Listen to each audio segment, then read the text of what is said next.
basis points. There's more from us on Twitter at Feature Story. And that is the latest Feature Story news. Simon Marks reporting.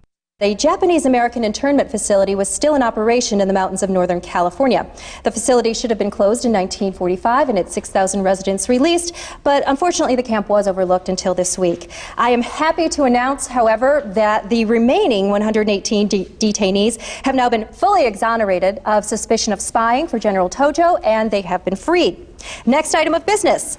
The President will be meeting with the Australian Prime Minister, Kevin Rudd. Yes, Denise? This is a huge oversight. How could this have happened? Well, Denise, it looks like the camp just somehow slipped through the cracks. The end of the Second World War was a hectic time in America, and it's only natural that we let a couple of things slip in our excitement over defeating the Nazis. Who was going to be held responsible for this? Congressional investigation? No, there won't. In fact, the War Relocation Authority was responsible for the decommissioning of the internment facilities, but that organization ceased to exist in 1946, so no.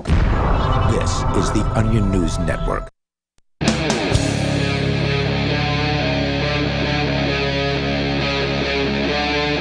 Free Talk Live.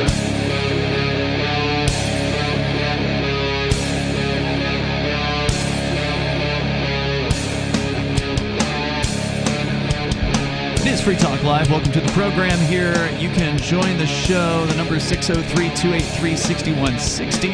That's 603-283-6160. Here in the studio tonight, it's Ian, Reed, Coverdale. And we may have Matt joining us shortly. I guess we'll find out. There's plenty to talk about tonight, including the latest with Ukraine and Russia.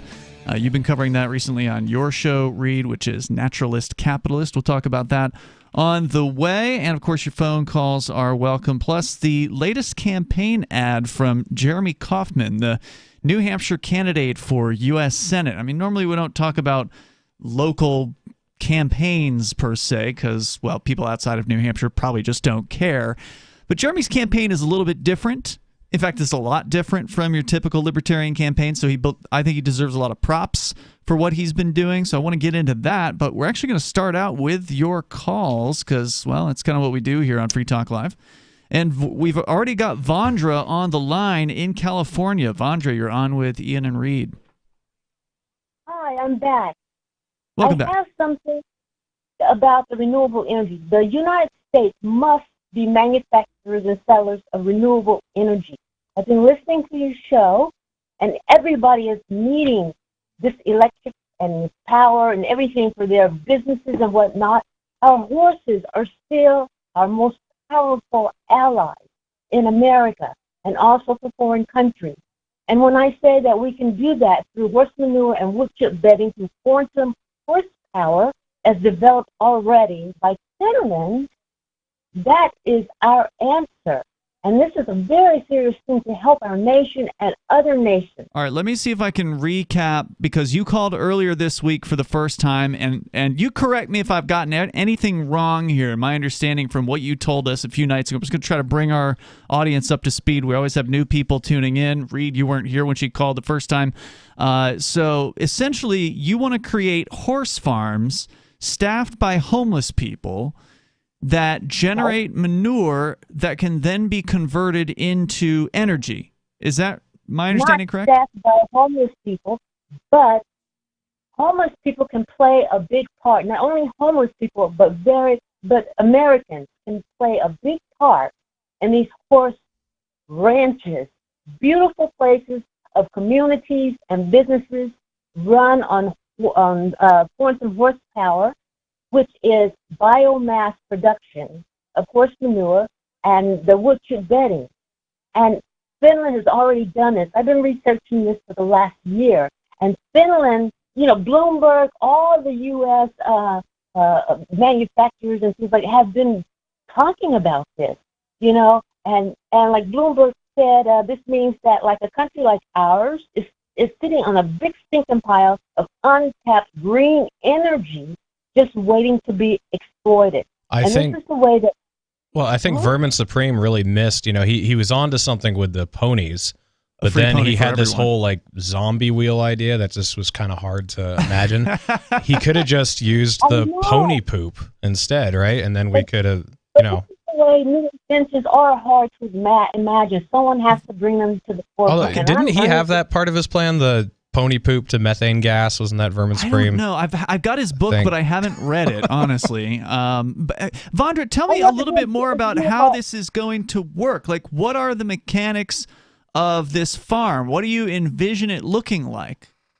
Ranch, okay, farm, whatever. Beautiful place. We have a lot of land. It's a place where horses poop, and it gets collected. A place where horses live. A place, a ranch, a beautiful ranch. Well, we already have that, right? There's already plenty of people that have very nice ranches, and they have horses. No. We're talking about like Elon Musk kind of ranch. You know what I mean? Like a lot of millions of dollars that go into it, and we will get millions of dollars, billions through manufacturing and selling renewable energy. A whole new industry. Not a mom and pop and Tom and Susie ranch, but a renewable energy ranch.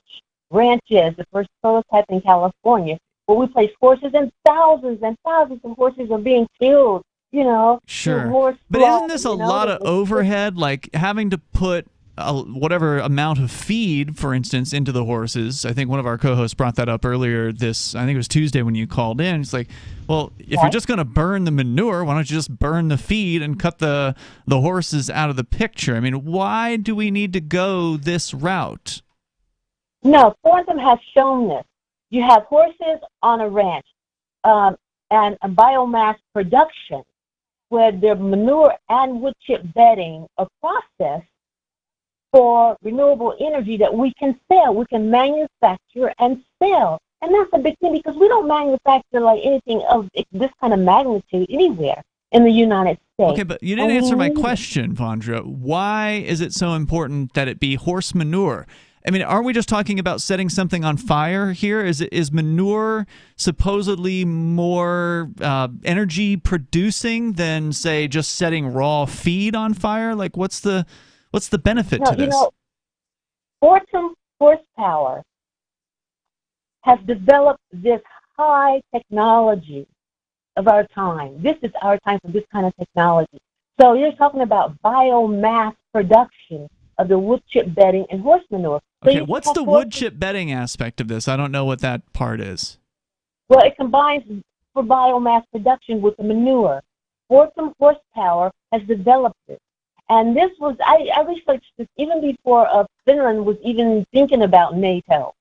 We need to partner with them. Are you as lost as I am here, Reed? Yeah. Okay, because I just completely lost it I'm there. pretty lost here. You keep throwing. What it sounds to me like is, Vondra, that you just keep throwing out these sort of buzzwords, this almost kind of market speak. Oh, well, biomass and horse manure and wood chip bedding and green energy, horsepower, NATO, and yeah. it's all going to come together on a big farm with millions of dollars. And I know that you had said on the last call that you were hoping to pitch this idea to get some investors on board with it. Have you been reaching out to venture capitalist firms, or what is your plan there? Well, my plan is to kind of get the word out first and then go from there. But this is the main thing, is that Finland, this is a new technology. Horse manure. Yeah. New technology. Well, look, Vondra, just because somebody can prove that a thing works and it's a new idea or whatever, we'll just go ahead and give that to you, although I'm pretty sure people have been experimenting with poop as a energy source for a long time.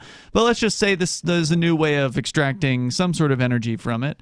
So this company in Finland, and we did look up the story. There was a story about a company in Finland that provided power to a couple dozen households, and there was like a horse show or something that was powered by them, powered by horse dung.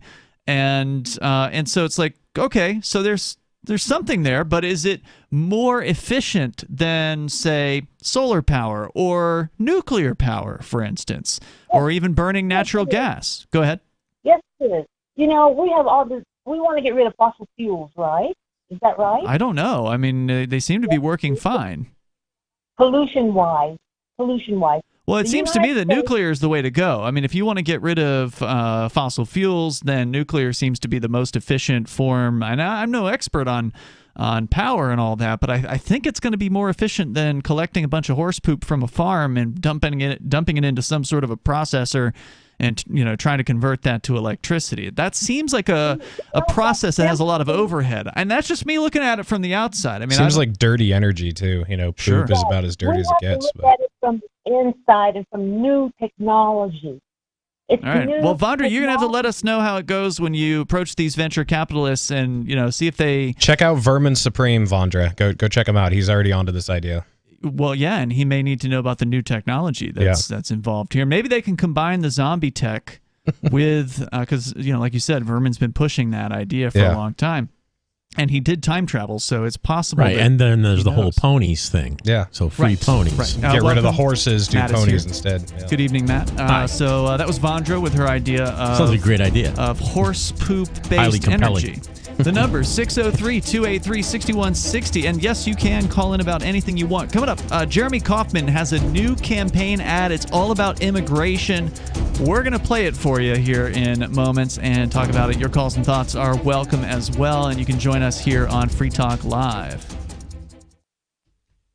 Did you or someone you love work, live, or serve at Camp Lejeune between 1953 and 1988? If you or someone you know lived, served, or worked at Camp Lejeune between 1953 and 1988 and has cancer, Parkinson's disease, or another serious health issue, they are entitled to compensation. To see if they are eligible, they need to call Liberty Legal. Contaminants in the drinking water have led to these serious diseases, and legislation is now available for veterans and family members who may qualify for financial help from the government. There may be a time deadline, so don't wait. Call 888-918-1037. Anyone that has lived, worked, or served at Camp Lejeune from 1953 to 1988 and has had cancer, Parkinson's disease, or another serious health issue, the money is already set aside. 888-918-1037. 888-918-1037. Are you tired of governments murdering people around the world?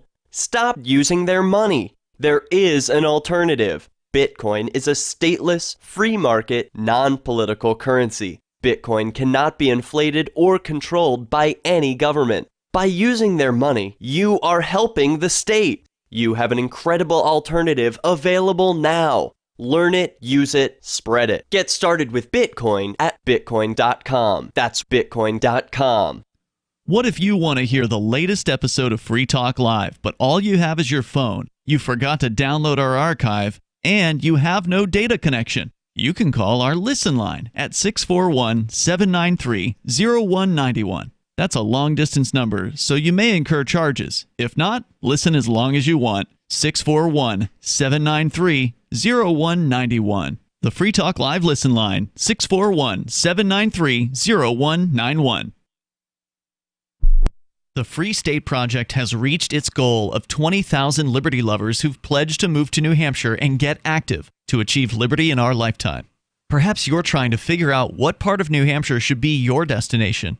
If so, consider Keene. You'll find more than 150 reasons to move to Keene at move.freekeene.com. Keene is famous for its historic, publicity-generating activism, as well as being the liberty media capital of the world. It's home to freekeene.com, New Hampshire's destination for liberty activism, news, and opinion. For years, we've been compiling over 150 reasons to move to Keene at move.freekeene.com, where you'll learn about some of what's happening here and what makes Keene a great place to live. If you love liberty, you'll probably enjoy anywhere you end up in the Shire. But do your due diligence first. Please visit move.freekeene.com for the full list of over 150 reasons to move to Keene. That's move.freekeene.com. Tired of cancel culture? Sick of mega tech corporations holding an axe over your head? Join the LRN.FM Matrix chat server. It's self-hosted, so no one else can tell us what to do or say. Don't like the existing channels? You can make your own. You can even connect into some of our channels from other Matrix servers. It's federated. For the full LRN.FM Matrix experience, though, you should join our server via the step-by-step instructions at chat.lrn.fm. Chat.lrn.fm. Is oral health important to you? If you don't like your own teeth, fresh breath, or kissing people, then by all means stop listening. Several years ago, I met Jessica Armand, founder and CEO of My Magic Mud, and I became passionate about the product that she created and never want to live without it. It's clinically proven to whiten teeth, but I find it does much more. They want you to love My Magic Mud as much as I do, so they're giving you a money-back guarantee plus 20% off. Go to mymagicmud.com and use coupon code FTL20 at checkout. mymagicmud.com, FTL20. Don't miss a moment of Free Talk Live. Get our archives daily via our podcast at feeds.freetalklive.com.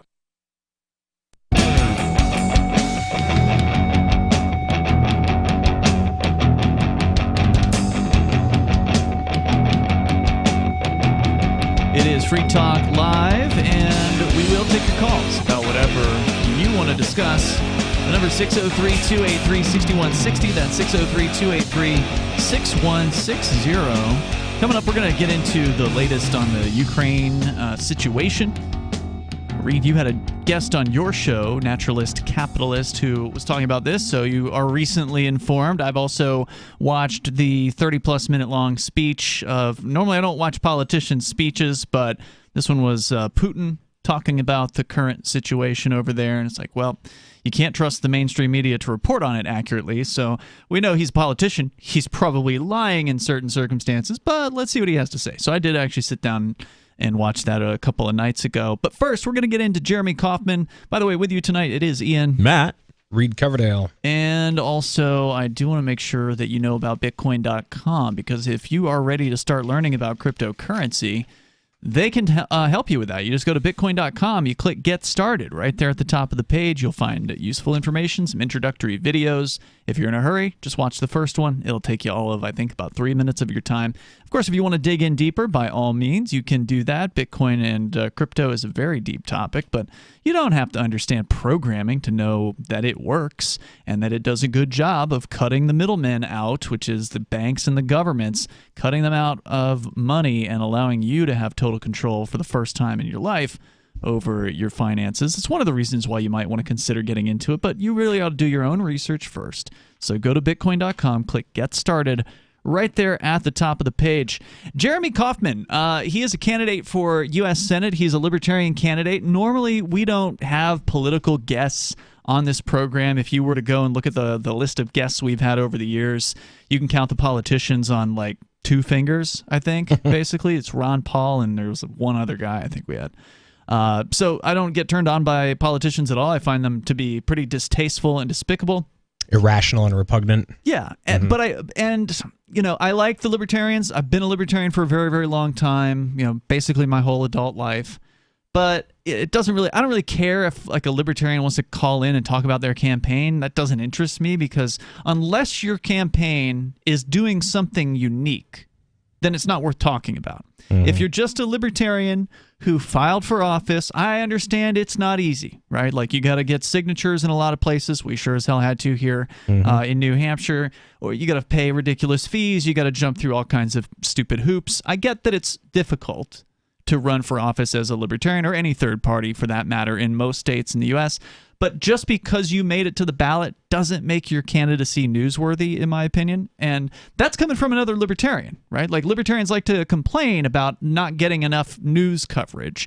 And it's true, the mainstream media does not focus on libertarians. They don't include them in debate invitations. They don't even, in many cases, give them equal time, to answer a questionnaire or something like that for a local newspaper. They're just. I would argue that if the elections aren't rigged electronically, that they're rigged through the lack of being able to, they keep libertarians right out of the talk. Absolutely. They don't want to hear this. Well, I don't know. There probably a lot of people want to hear this message, but the people running the show don't want the people to hear this message. So yeah, and I will give New Hampshire media a little more credit in that area. Not a lot more, but a little bit more, because they're kind of forced to here. Well, to some extent. And they're just things are smaller here. They're a little more intimate. People tend to know each other a little bit better, and And so, for instance, when I've run for office, not as a Libertarian, I have run as a Libertarian, but the times I ran as a Democrat for governor here in New Hampshire, I was invited to debate. It was the main candidate who refused to debate.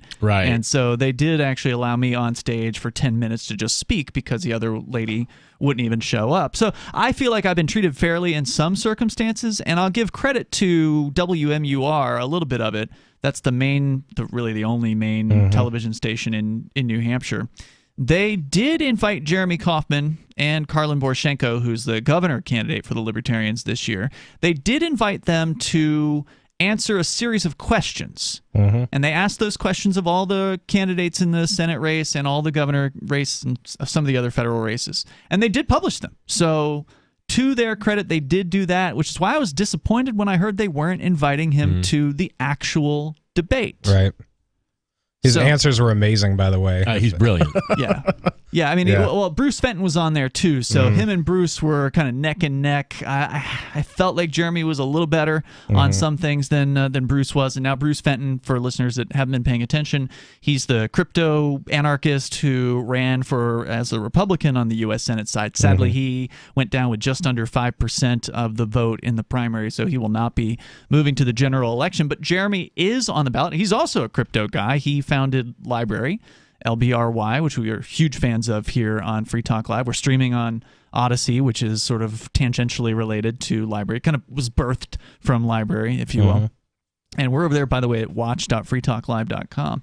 So he's one of these crypto guys. He cares about freedom of speech and technology and all that.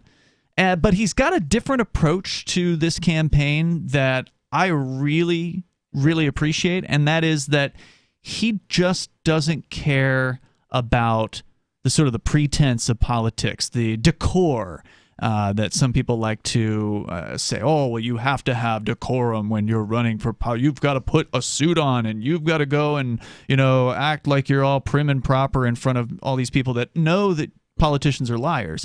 But there's this game that they play, and Jeremy's not playing that game.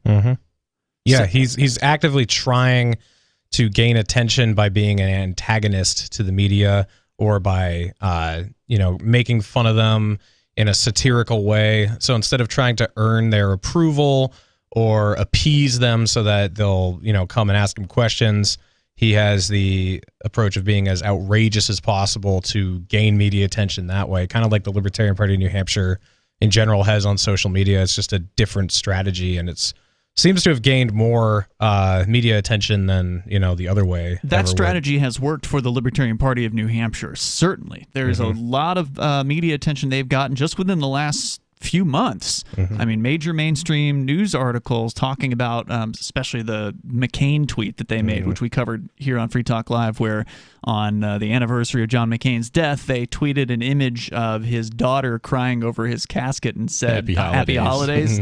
Yeah. It ended up in like the New York Post, I think the Boston Herald. I cannot believe that went that far and wide. Yeah, well, they got her to respond. Not only did they get her to respond multiple times, and she retweeted it like every single time. Oh, God, it's so incredible. So they literally trolled her to the max. And there were some libertarians who were bent out of shape about that. Of course there were. You pearl-clutching wimps. Well, and that's the whole reason why I think his campaign is particularly noteworthy, is because he's not trying to appease anybody. At all. And that is one of those divisions, we've talked about on Free Talk Live that in New Hampshire, we have so many libertarians here that have migrated here. Now, Reed, you're lucky. You were born here, but recently moved back. Yep. But so many people have migrated here that we have schisms within the movement, because there are some people that don't like Jeremy's approach, and they get all loud about it. In fact, there's even a I don't know what the right word is, competing Libertarian Party right now. I don't know if that's even totally accurate. There's other candidates trying to get on the ballot as Libertarians. Now, the one guy dropped out of Jeremy's race, so it won't be in the U.S. Senate, but there's another lady running against Karlin to be the Libertarian on the ballot. So there may be two Libertarians for governor on the ballot. We'll continue the discussion here. You can share your thoughts. Free Talk Live. Food waste is the single largest component in our daily trash. I'm Holland Cook with Inflation Hacks. American landfills gobble up an estimated 73 billion pounds a year, and lots of what we throw out is still edible because the way it's labeled can be confusing. If the label says, best if used before, that's when its flavor or quality will be best, not whether it's safe to eat. Use by is the last date the product is at peak quality. Other than infant formula, it's still safe. Sell by tells the retailer how long it can stay on the shelf. And freeze by dates are self-explanatory. That's what to do with markdown meat or poultry. How are you coping? Post your inflation hacks at andyoucanquoteme.com. From Feature Story News in Washington, I'm Simon Marks. Russia has started calling up reservists and is preparing to ship them to Ukraine despite widespread protests at Vladimir Putin's decision to mobilize 300,000 additional troops for the conflict.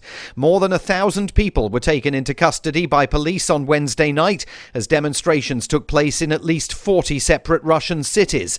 At the United Nations today, Russian Foreign Minister Sergei Lavrov accused Ukraine of neo-Nazism, but then walked out of a Security Council meeting as other members began to speak. From FSN's bureau at UN headquarters in New York, Will Denzelo reports. Addressing fellow foreign ministers, Sergei Lavrov urged the international community to investigate alleged atrocities committed by Ukraine. Russia's foreign minister then left after his address.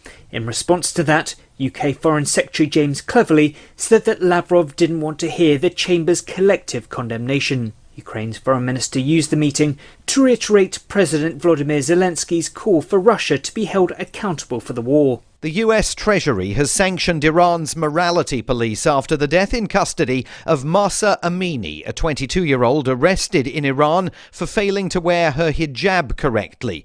The US move comes as violent anti-government demonstrations spread in Iran.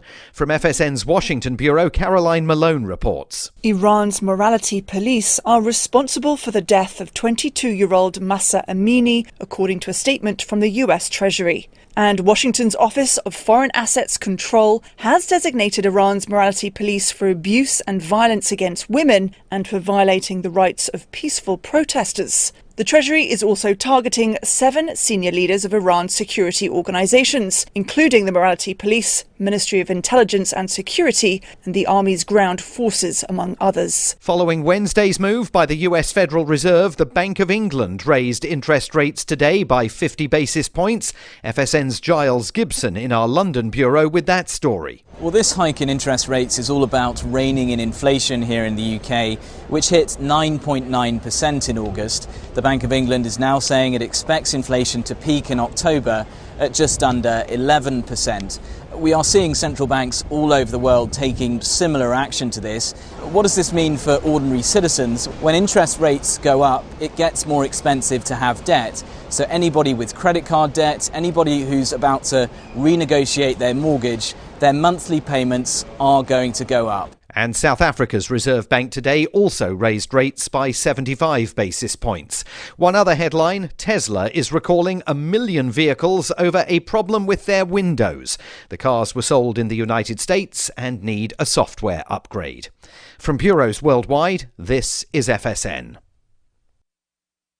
We're still not sure why you'd want to watch, but our video feed is streaming nightly for free at cam.freetalklive.com.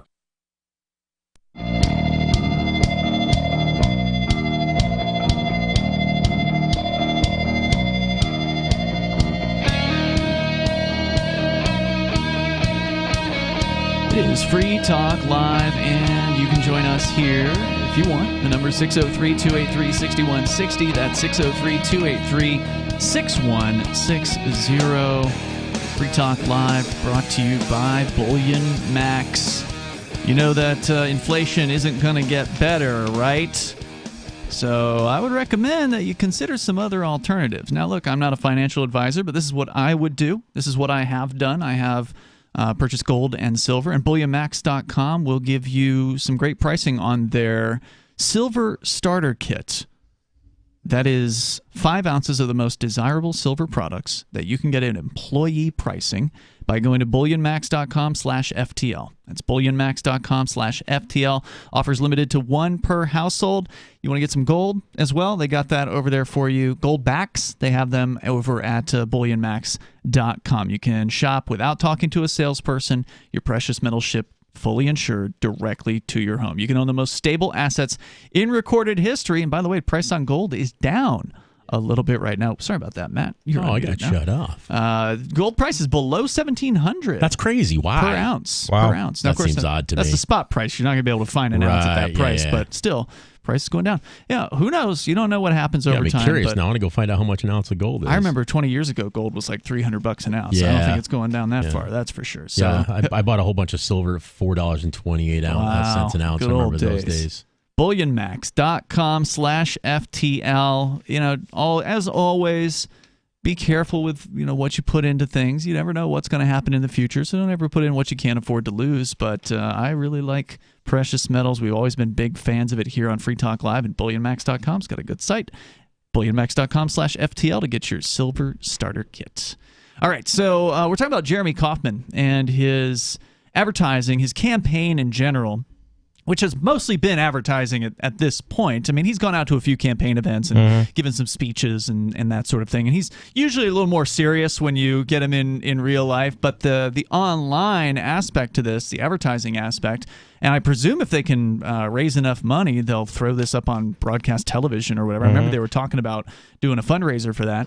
But he's come out with a series of ads over the last year, roughly. Epic. And they are very well produced, very well edited. The gentleman behind this, Dan Smots. He's genius. Sadly, not living in New Hampshire as of yet, but super talented, and it's really great to have him giving his talents to this campaign. I mean, he's getting paid, but it's not a whole lot, right? Like you don't get paid a whole Libertarian lot. funds. Right, when you're working for a libertarian campaign. And it's clear that he's doing real work, too, because those ads are turning out so good. Oh, they're amazing. They're better than anything that the National Party has put out or anything the Republicans or Democrats ever put out. I agree. Completely. In my opinion, they're the most memorable and funniest ads since the Harry Brown campaign that also had some pretty, for its time, they look rudimentary in comparison to this now, but Harry Brown also was poking some fun with his ads. But that's 22 years ago that those ads were on the air. So really the Libertarian Party,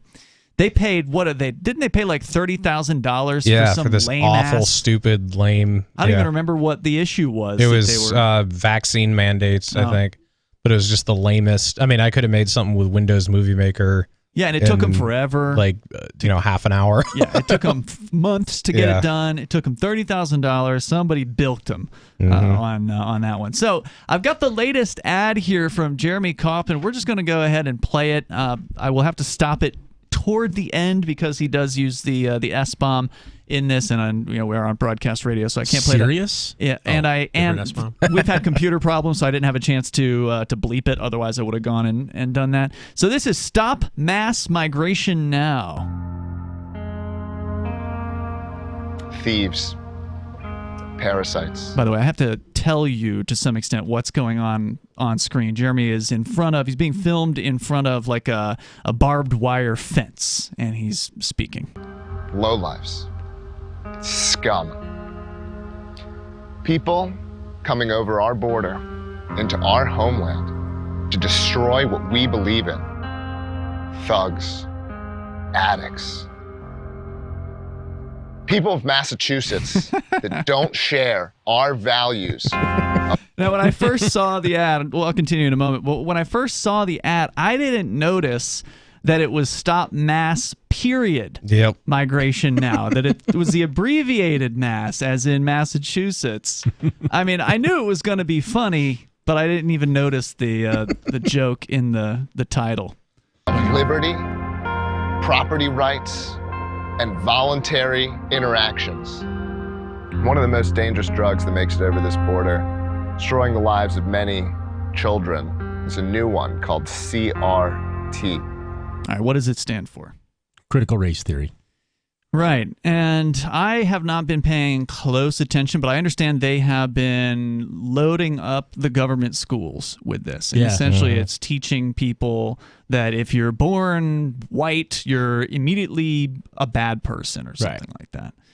Yeah, you're at least partially responsible for the systemic oppression of non-white people or something like that. Yeah, and then apparently the New Hampshire state legislature passed something that prohibited teaching racism, because essentially this is a racist teaching. It's just racist against white people. Which there's no such thing as racism against white people. Yeah, it has to be, what is it? It has to It's be only the one power direction. structure. Yeah.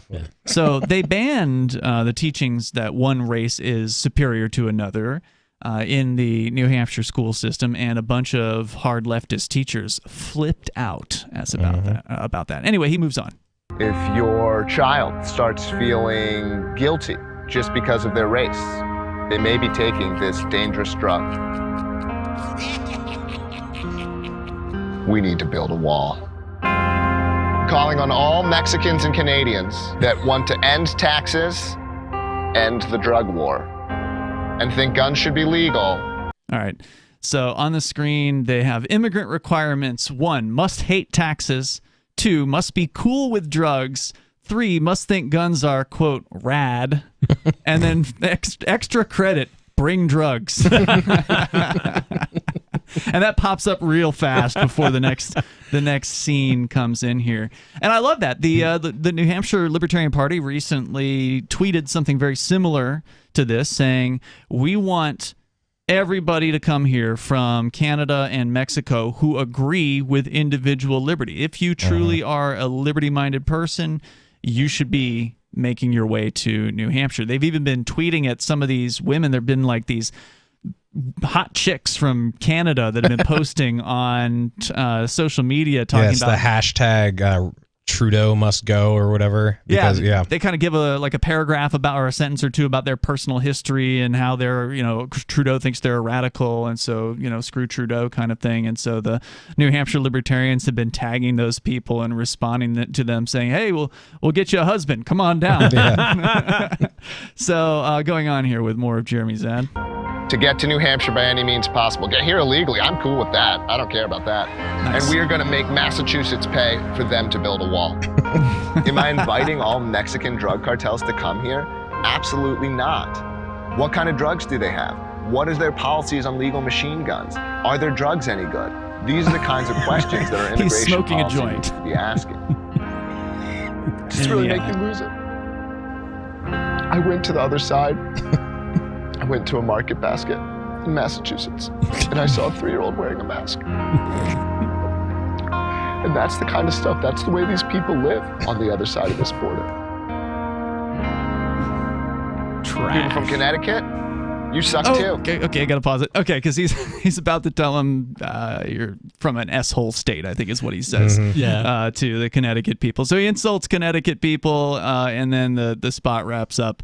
And he says, send the commies back to Massachusetts and Connecticut. Such an epic. I love, I've seen all these probably 5 times, and I'll still just go watch all of them in one sitting. Yeah, they're all really good. That came off of his Substack account, which is jeremykaufman.substack.com. I think his official campaign website, jeremy4nh.com. Yeah, give us donations there. We're going to continue here. Your calls and thoughts are welcome. Again, there's no other campaign, no other libertarian campaign with messaging like this anywhere. So if you want to help them out, I would recommend it. There's more coming up here in moments. It's Free Talk Live. Join liberty-minded voluntarists, anarchists, and libertarians from June 15th through the 18th for the 7th annual Fork Fest at Rogers Campground in the beautiful White Mountains of New Hampshire. Fork Fest is a fork of the Porcupine Freedom Festival, which sold out in 2022. For 2023, we're going back to where it all started, the weekend before PorcFest. ForkFest is decentralized, which means that there's no ticket cost and no one is in charge. All you have to do to join the fun is reserve your camping site, RV site, or motel room with Rogers Campground for June 15th through the 18th. You can find out more at the unofficial website forkfest.party. You can also connect with other attendees on the Forkfest Telegram and Matrix chat rooms, as well as the Forkfest forum. You can find links to those at forkfest.party. We hope to see you there June 15th through the 18th. forkfest.party. There are basically two types of advertising, direct response and branding. Radio's great for direct response with its low cost to listener ratio, but audio can't be beat for branding, which is a longer-term endeavor. You want to be the first thing that someone thinks of when they think about your product or service. If you have a local business that you want kept top of mind in your community, call the station. If you need national reach, Free Talk Live's got around 200 radio stations, millions of monthly listening sessions, can suit all budgets, and if we don't think we're right for you, we'll tell you. Email me, mark@freetalklive.com. If you want to know the latest about Free Talk Live before we go on the air, all you need to decide is how you want it delivered. It's your choice. Visit news.freetalklive.com to receive our usually weekly news updates by email. Plus, we have a Twitter account at twitter.freetalklive.com, and you can follow us on the decentralized Mastodon platform at toot.freetalklive.com. So please follow us at toot.freetalklive.com and sign up for our emails at news.freetalklive.com. Do you prefer to listen to Free Talk Live on your schedule on demand? You can find the link to our podcast at feeds.freetalklive.com, which features the daily digest of our radio show 7 days a week. Just drop our RSS feed into your favorite podcast client or subscribe to us on the large platforms if you prefer, including Apple Podcasts, Google Podcasts, iHeartMedia, Spotify, and Stitcher. All the links are at feeds.freetalklive.com. If the daily digests aren't enough for you and you really don't want to miss a moment of Free Talk Live, you can always sign up for our AMPS Patreon at amps.freetalklive.com for just $5 a month, and you'll get the full radio show without recorded commercials. Plus, you'll help us advertise, market, promote, and support Free Talk Live. That's amps.freetalklive.com to join AMPS, or feeds.freetalklive.com to get our main podcast, or find us on the major podcast platforms. What if you want to hear the latest episode of Free Talk Live, but all you have is your phone, you forgot to download our archive, and you have no data connection? You can call our Listen line at 641-793-0191. That's a long-distance number, so you may incur charges. If not, listen as long as you want. 641-793-0191. The Free Talk Live Listen line, 641-793-0191. Looking for a great real estate investment? Consider New Hampshire, which is ground zero for the Liberty Movement. Your first call should be to Mark Worden from Porcupine Real Estate. He's more than just a real estate agent. He's your New Hampshire concierge. Where are the best places to live? Do you want farm, city, the burbs, or forest? Do you want a duplex or multifamily building so that renters pay your mortgage? There are homes in all price ranges in New Hampshire, and Mark can help with financing too. Invest in Liberty and property. Mark Worden can help. PorcupineRealEstate.com. You can help spread the ideas of liberty with our Patreon for just $5 per month at amps.freetalklive.com.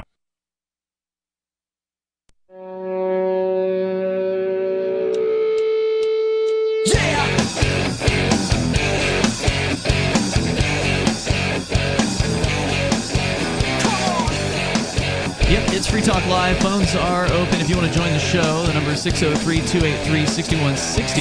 That's 603-283-6160. You can join us online. Just head on over to freetalklive.com and enjoy the features. We do have our own social media site, and you can go there and interact with other Free Talk Live listeners and some of the hosts as well at social.freetalklive.com. If you're tired of all the big tech nonsense, all the censorship, all the account deletions, just get on over to social.freetalklive.com and you have much more freedom to speak when you are there. And by the way, I want to say thanks to Tom McMillan, who is a Free Talk Live supporter of our AMPS program. Tom contributes $10 a month through AMPS at amps.freetalklive.com. That's amps.freetalklive.com. He is a gold level supporter, and that helps us advertise, market, promote, and support Free Talk Live. So if you like what we do here on Free Talk Live and you want to help us out, please go to amps.freetalklive.com, as Tom has done, and you'll get some perks as well. That's amps.freetalklive.com. We're focusing a little bit here on Jeremy Kauffman's U.S. Senate campaign, which, as I said, I'm a big fan of. I was actually probably one of the first donators to it. I gave at the time at which he was nominated at the Libertarian Party convention, and that's because I knew he was going to do a good job. I knew he was going to come at this from a principled perspective, because that's usually how he is. When I see him commenting online on things, he's usually pretty principled, and he's got a good sense of humor too. So I figured that would come into play. But most importantly, he's serious. He is serious. Seriously funny, but also he does have a serious message of liberty when you actually listen to what is being said. That said, some people are apparently paying attention, maybe a little bit more than normal, or at the very least, maybe they're finally including libertarians in these polls, which, again, this goes back to something I was talking about earlier where, I'll give a little more credit to New Hampshire's sort of political scene in that there's a poll that came out, the Granite State poll run by the University of New Hampshire Survey Center, where they asked people about the U.S. Senate election, and apparently they bothered to include Jeremy Kauffman, the Libertarian, for U.S. Senate in this particular race, in this poll question. And Reed, you noticed, or I guess it was Justin O'Donnell, the campaign manager, who posted about this earlier today, but it was noticed that there's a interesting discrepancy or a little detail to this particular poll. On its face, the results are the current incumbent, who's a Democrat. Her name is Maggie Hassan. She came in at 49%. Don Bolduc, who's like a standard run-of-the-mill Republican that managed to fool a bunch of liberty people into thinking he gave a damn about freedom by talking, a good game, I guess, on a few issues and then reversing course after he got elected. Like immediately won after the primary. he got elected. It was impressive, actually. Yeah, literally next morning or whatever. 41%. And then Jeremy Kauffman at 5% with Don't Know Undecided at 5%. And 5%, if the poll actually translates to real life, would be enough to qualify the Libertarian Party for ballot access next time around, if I am correct about that. I believe it would. Yeah, I think it's 4%. 4%. Right? Yeah. It has to be a statewide race, and U.S. Senate would qualify for that. But that's not what's the most exciting thing about this poll, is it? No, and you've got it pulled up there, but I believe 5% is the number of Republicans that would be willing to support him. And if you actually look at the entire poll, he's polling closer to 10% than 5%. Is that what it says? I think it's overall 5%, just New Hampshire likely voters. But when you do break it down by Republicans, it's also 5%. However, the real takeaway is the independents, where apparently Bolduc gets just under half of the independents, 45%. 30% of them support Hassan, and 21% support Jeremy Kauffman. Now, that's tremendous. Sure. And what's most noteworthy about this is that New Hampshire voters are not mostly independent, but plurality independent. Right. Meaning that there are more registered, and the term is actually undeclared. That's the legal term that they use on the New Hampshire voter registrations. So anyway, more people in New Hampshire are registered as undeclared than are registered as Democrat, and more people are registered as undeclared than are registered as Republican. So to score 21% among the independents is a pretty significant thing, because it's actually a very large chunk of the whole voting populace. So kudos to them. And that's with just essentially online messaging. I mean, there's been very little, as I understand it. I mean, I'm not on the inside track with the campaign. I think you might be a little closer to it than I am, Reed. Has there been any radio or television or, print advertising beyond just people sharing videos? Is it anything more than just there's internet been shares? interviews, and there's been some, I don't know about TV spots, but definitely interviews from press. And then we've been putting signs up all around the state. But yeah, mostly his videos, I would say that's the biggest outreach. Well, and the nice thing is the videos are getting shares because they are funny. They're interesting. Most people don't give a damn. If you get an ad for a political candidate in front of a YouTube video or whatever, you're going to skip it.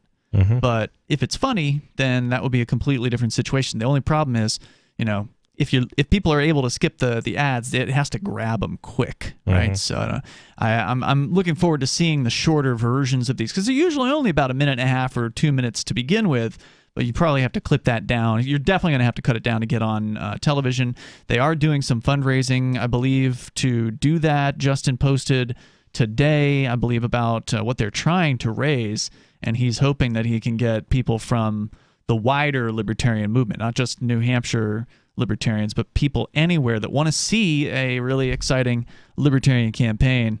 He says if each of New Hampshire, LP National's 268,000 Twitter followers donated over $22, that would raise $6 million. Now, obviously, that's not going to happen. You're never going to get libertarians all on the same page to do anything.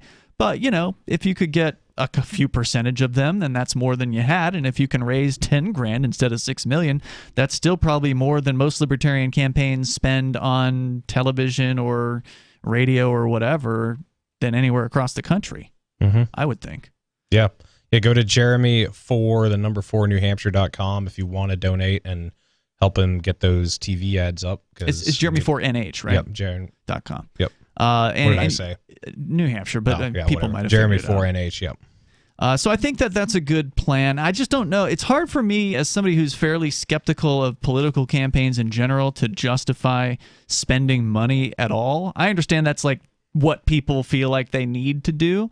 And in the case of Jeremy, I think dollar for dollar, he's getting better results out of the natural pass around. Totally. Than he's going to. You could throw $100,000 at WMUR and not get the same results as you're going to get on the sort of the just natural virality of the campaign videos just being shared online. I think ultimately television is going to be a disappointment. I mean, it's nice to be able to point to and say, oh, look, hey, we're on the old media. And it probably wouldn't hurt to get more, I guess, of a serious look being looked at the campaign from WMUR. It's like, oh, well, now you're spending money with us. Maybe we'll put you in the debates. I mean, if that could come out of spending money on WMUR, maybe that would make it worthwhile. But just to get a broadcast ad on, you could be more than one of them. But to get a week's worth or 2 weeks worth of primetime broadcast ads, you're going to pay through the nose. But are you really going to motivate the 60-plus-year-old viewers that are watching broadcast television these days? I go to my mom's house, and my mom's, pushing 70, and I sit, and she's got the TV. She lives in on. New York. She lives in New York. She's got the TV on all the time, just as background noise. Sure.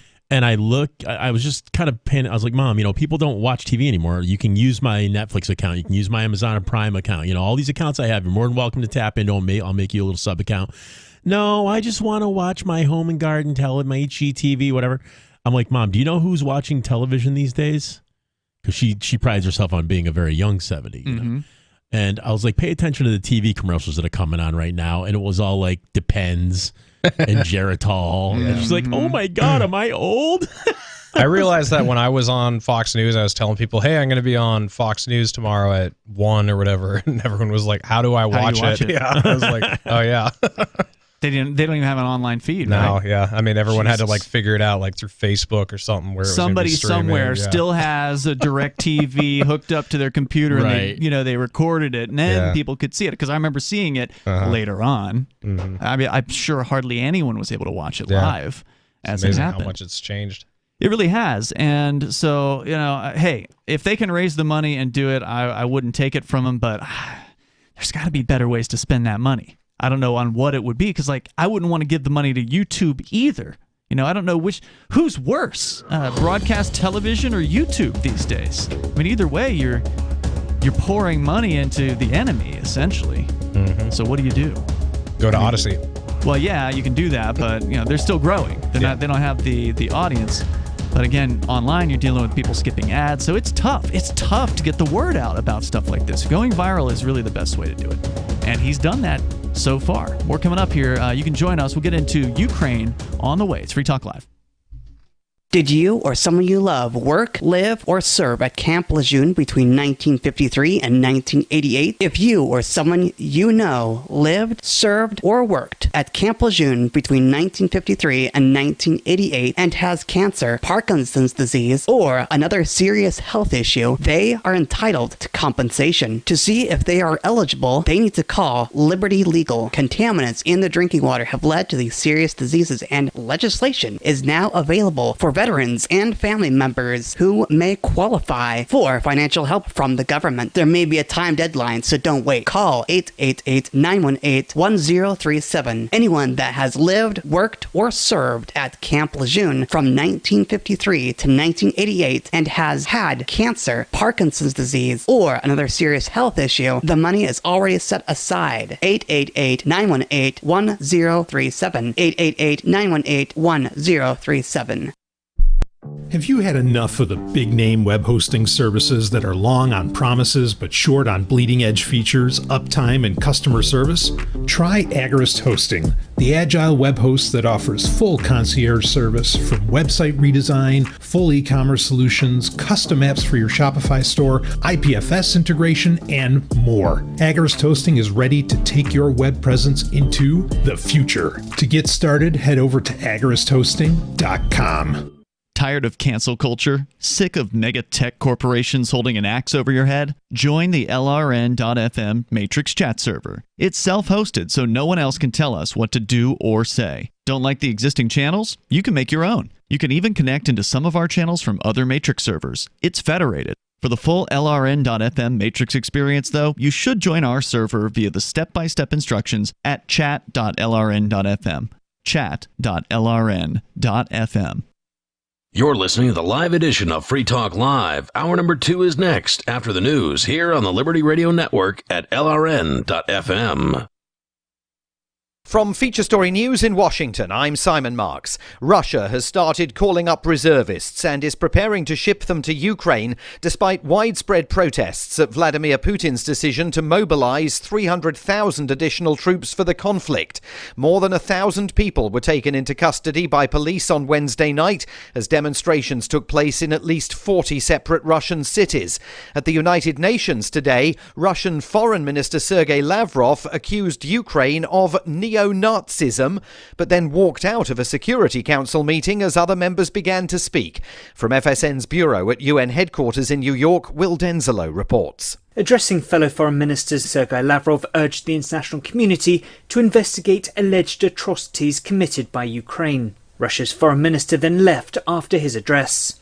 In response to that, UK Foreign Secretary James Cleverly said that Lavrov didn't want to hear the chamber's collective condemnation. Ukraine's foreign minister used the meeting to reiterate President Volodymyr Zelensky's call for Russia to be held accountable for the war. The US Treasury has sanctioned Iran's morality police after the death in custody of Mahsa Amini, a 22-year-old arrested in Iran for failing to wear her hijab correctly. The US move comes as violent anti-government demonstrations spread in Iran. From FSN's Washington bureau, Caroline Malone reports. Iran's morality police are responsible for the death of 22-year-old Mahsa Amini, according to a statement from the US Treasury. And Washington's Office of Foreign Assets Control has designated Iran's morality police for abuse and violence against women and for violating the rights of peaceful protesters. The Treasury is also targeting 7 senior leaders of Iran's security organizations, including the Morality Police, Ministry of Intelligence and Security, and the Army's ground forces, among others. Following Wednesday's move by the US Federal Reserve, the Bank of England raised interest rates today by 50 basis points. FSN's Giles Gibson in our London bureau with that story. Well, this hike in interest rates is all about reining in inflation here in the UK, which hit 9.9% in August. The Bank of England is now saying it expects inflation to peak in October at just under 11%. We are seeing central banks all over the world taking similar action to this. What does this mean for ordinary citizens? When interest rates go up, it gets more expensive to have debt. So anybody with credit card debt, anybody who's about to renegotiate their mortgage, their monthly payments are going to go up. And South Africa's Reserve Bank today also raised rates by 75 basis points. One other headline, Tesla is recalling 1 million vehicles over a problem with their windows. The cars were sold in the United States and need a software upgrade. From bureaus worldwide, this is FSN. With FSN Spotlight, I'm Simon Marks. Today, some of the reaction to Russian President Vladimir Putin's decision to order a partial mobilization of military reservists in a bid to breathe new life into his war against Kyiv. That was the scene on the Arbat in Moscow last night, protesters shouting "No to war." Scores of them were detained by Russian police. Several Western governments said Putin's decision is a reflection of the disaster his forces have encountered in Ukraine. Inna Sovsun is a member of the pro-European Golos party in the Ukrainian parliament. He's trapped in this situation. He didn't call for full mobilization, and he's been very specific what he is announcing is partial mobilization, that no people who have no military experience would not be drafted to the army, and so on and so forth. It is specifically important because he didn't want to provoke Russian people, because he knew that yes, they are supporting him as much as they don't have to do anything or to suffer any losses. But then suddenly when people start feeling that there might be something that will actually affect their own lives, they start protesting. But protests did take place in nearly 40 cities on Wednesday night, with hundreds of people being arrested, and all flights out of Russia are now fully booked, as Russians scramble to leave the country, fearing the possibility of a full-scale national call-up. The main news again, Russia has started calling up reservists and is preparing to ship them to Ukraine despite those widespread protests over Vladimir Putin's decision. The US Treasury has sanctioned Iran's morality police after the death in custody of 22-year-old Mahsa Amini, accused of failing to wear her hijab correctly. And the Bank of England has raised interest rates today by 50 basis points. There's more from us on Twitter @FeatureStory. And that is the latest Feature Story news. Simon Marks reporting. Turning to health news, doctors at Johns Hopkins Medical School have discovered that bones are the coolest part of the body. The 10-year study found that although the body has many cool things in it, nothing is cooler than your skeleton. Just think about it. You have this soft, fleshy body, but inside of it, there's a second, tinier body that's made out of a super hard rock. Our data is conclusive. Bones are very, very cool. To conduct the study, researchers examined every single body part and determined how cool or uncool it was. We initially thought the brain might be the coolest part because it's like a computer that runs on food. But when we looked at it up close, it was all gross and wrinkled. Brains are not cool. Bones are cool. Doctors discovered that there are big, strong bones like baseball bats in your arms and legs, hand bones that look like a monster claw, and skull bones that make a scary face. Doctors did caution that as cool as human bones are, they're not nearly as cool as dinosaur bones. This is the Onion News Network.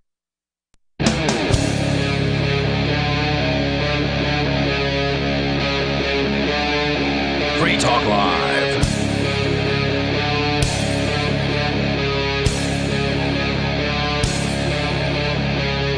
It is Free Talk Live, and you're invited as we kick off the second hour of the show to join us at 603-283-6160. You can bring up anything you want to discuss on the radio. The number is 603-283-6160.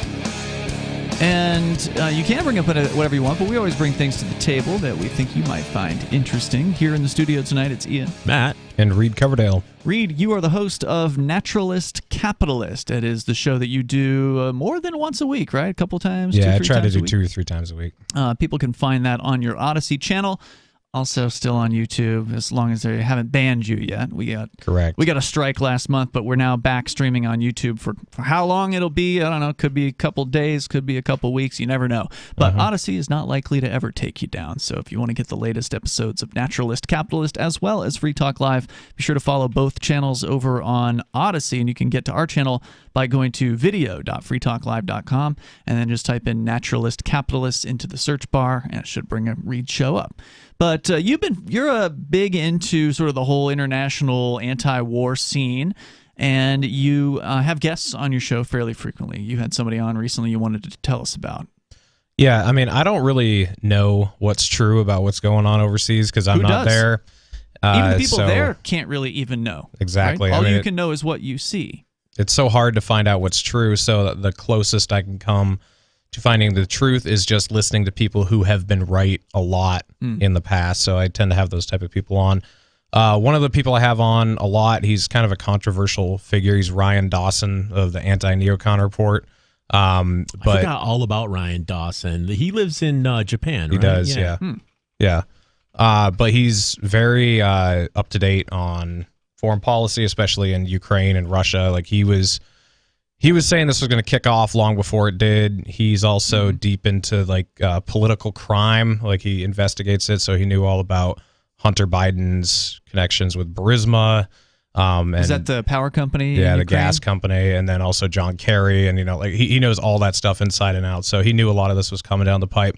But I had him on today to talk. So this wasn't a coincidence then that Hunter Biden was doing No. business in Ukraine, and now all of a sudden there's an excuse to send billions of dollars over there, right? Yeah. Oh, Taxpayer yeah. money. No, I mean, just go watch the documentary he put together. Is called Corn Pop's Revenge, and it goes into all this stuff. It's a very informative video, and he put it out back in, I think it was 2020, before any of this Hunter Biden laptop stuff was, confirmed. Yeah, and he was talking about this all a year and a half ago, and now it's all true. So that's why I listened to him. I think he's right about a lot of this stuff. So I had him on today because I had him on a few months back when all this was kicking off, and almost everything that he said he thought was going to happen throughout the war has taken place with after we kicked Russia off the SWIFT banking system, how they'd react to that, how they'd have a stronger alliance with China, and how their economy was going to do better than Europe's would. Europe would be out of gas. That Ukraine was not going to be able to whoop Russia in a couple weeks, like they were saying. Like everything he said ended up being true. So I had him on again to talk about what's going on now.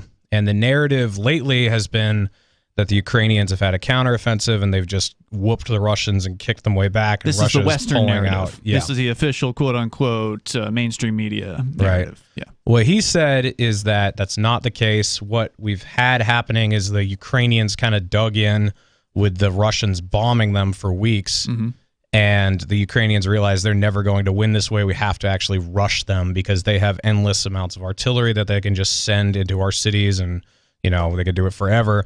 So they actually rushed the Russians and kind of pushed them back a little bit. But this is just like a momentary, drawback from the Russians, and nothing has really strategically changed that much. It's just being blown out of proportion. So there was a lengthy speech by Putin this week. Somebody linked it on social media, so I pulled it up. And normally I wouldn't sit there and watch a lengthy political speech from anybody, but you can't trust the media to report on these things accurately, so I figured I'd see from the horse's mouth, so to speak, what is he saying. And he didn't really talk so much about the withdrawal or the alleged withdrawal or anything like that. He talked about that the Ukrainians are going to have a vote this weekend. Did Ryan cover that situation? We didn't really talk about that. I shouldn't say the Ukrainians. I should say the eastern Donbass area. Oh, no, he did talk about this.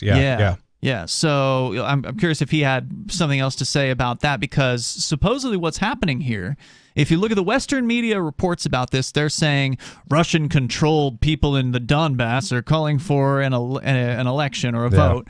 And the idea is that these areas are going to have a vote to join Russia. Now, if you remember in 2014, they supposedly voted for independence. Right. The Ukrainian government ignored that. They said, these votes are a sham. And, of course, they're already saying the same thing about the votes that are scheduled to start, I believe, tomorrow. The votes start tomorrow. They go through the weekend in these areas, Luhansk, Donetsk, and then a couple areas south of that. So it is conveniently connecting Russia to Crimea and the ocean. They're opening up a path, basically, is what they're clearly trying to do with this.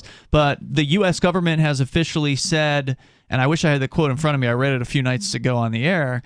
They said, we will never recognize these areas as anything but Ukraine. So it doesn't matter what the people of those areas think, how they vote, what they want. The Western governments, the U.S., European Union, will not recognize these votes. They're already calling them shams, even though they've not even happened yet. There's been no discussion of how the elections are being held or anything like that. They're just not even going to count it. So that's what's going to happen. They're going to have this vote. What Putin said in his speech is basically that after the vote happens, it will be Russia, to his mind. So this hasn't been a war to their beliefs, to the Russian government's beliefs. It's just a special military action or whatever, right? They were just going in to support. If you believe what Putin said at the beginning, they were going in to support the independence movements. The independence movements had asked them to come in and support them. They've been being shelled by the Ukrainian government, supposed genocide by the Ukrainian government against the people of the Donbass. So that's why Putin says he went in there. And now they're going to have a vote to join, not just be independent from Ukraine, but to join Russia. Right. And the idea is that if they vote to join Russia, Putin will say, okay, well, this is now Russia.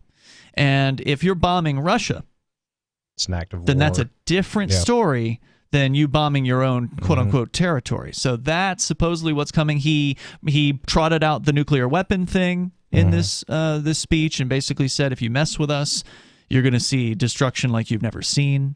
And, a lot of tough talk, as you would expect. So what did Dawson have to say about this? It was pretty much exactly what you said. And he said there's like a 99% chance they're going to vote to be with Russia. Of course there's a super small chance they could vote to be independent again, but he doesn't think that'll happen. And there's absolutely no chance they'll vote to be part of Ukraine.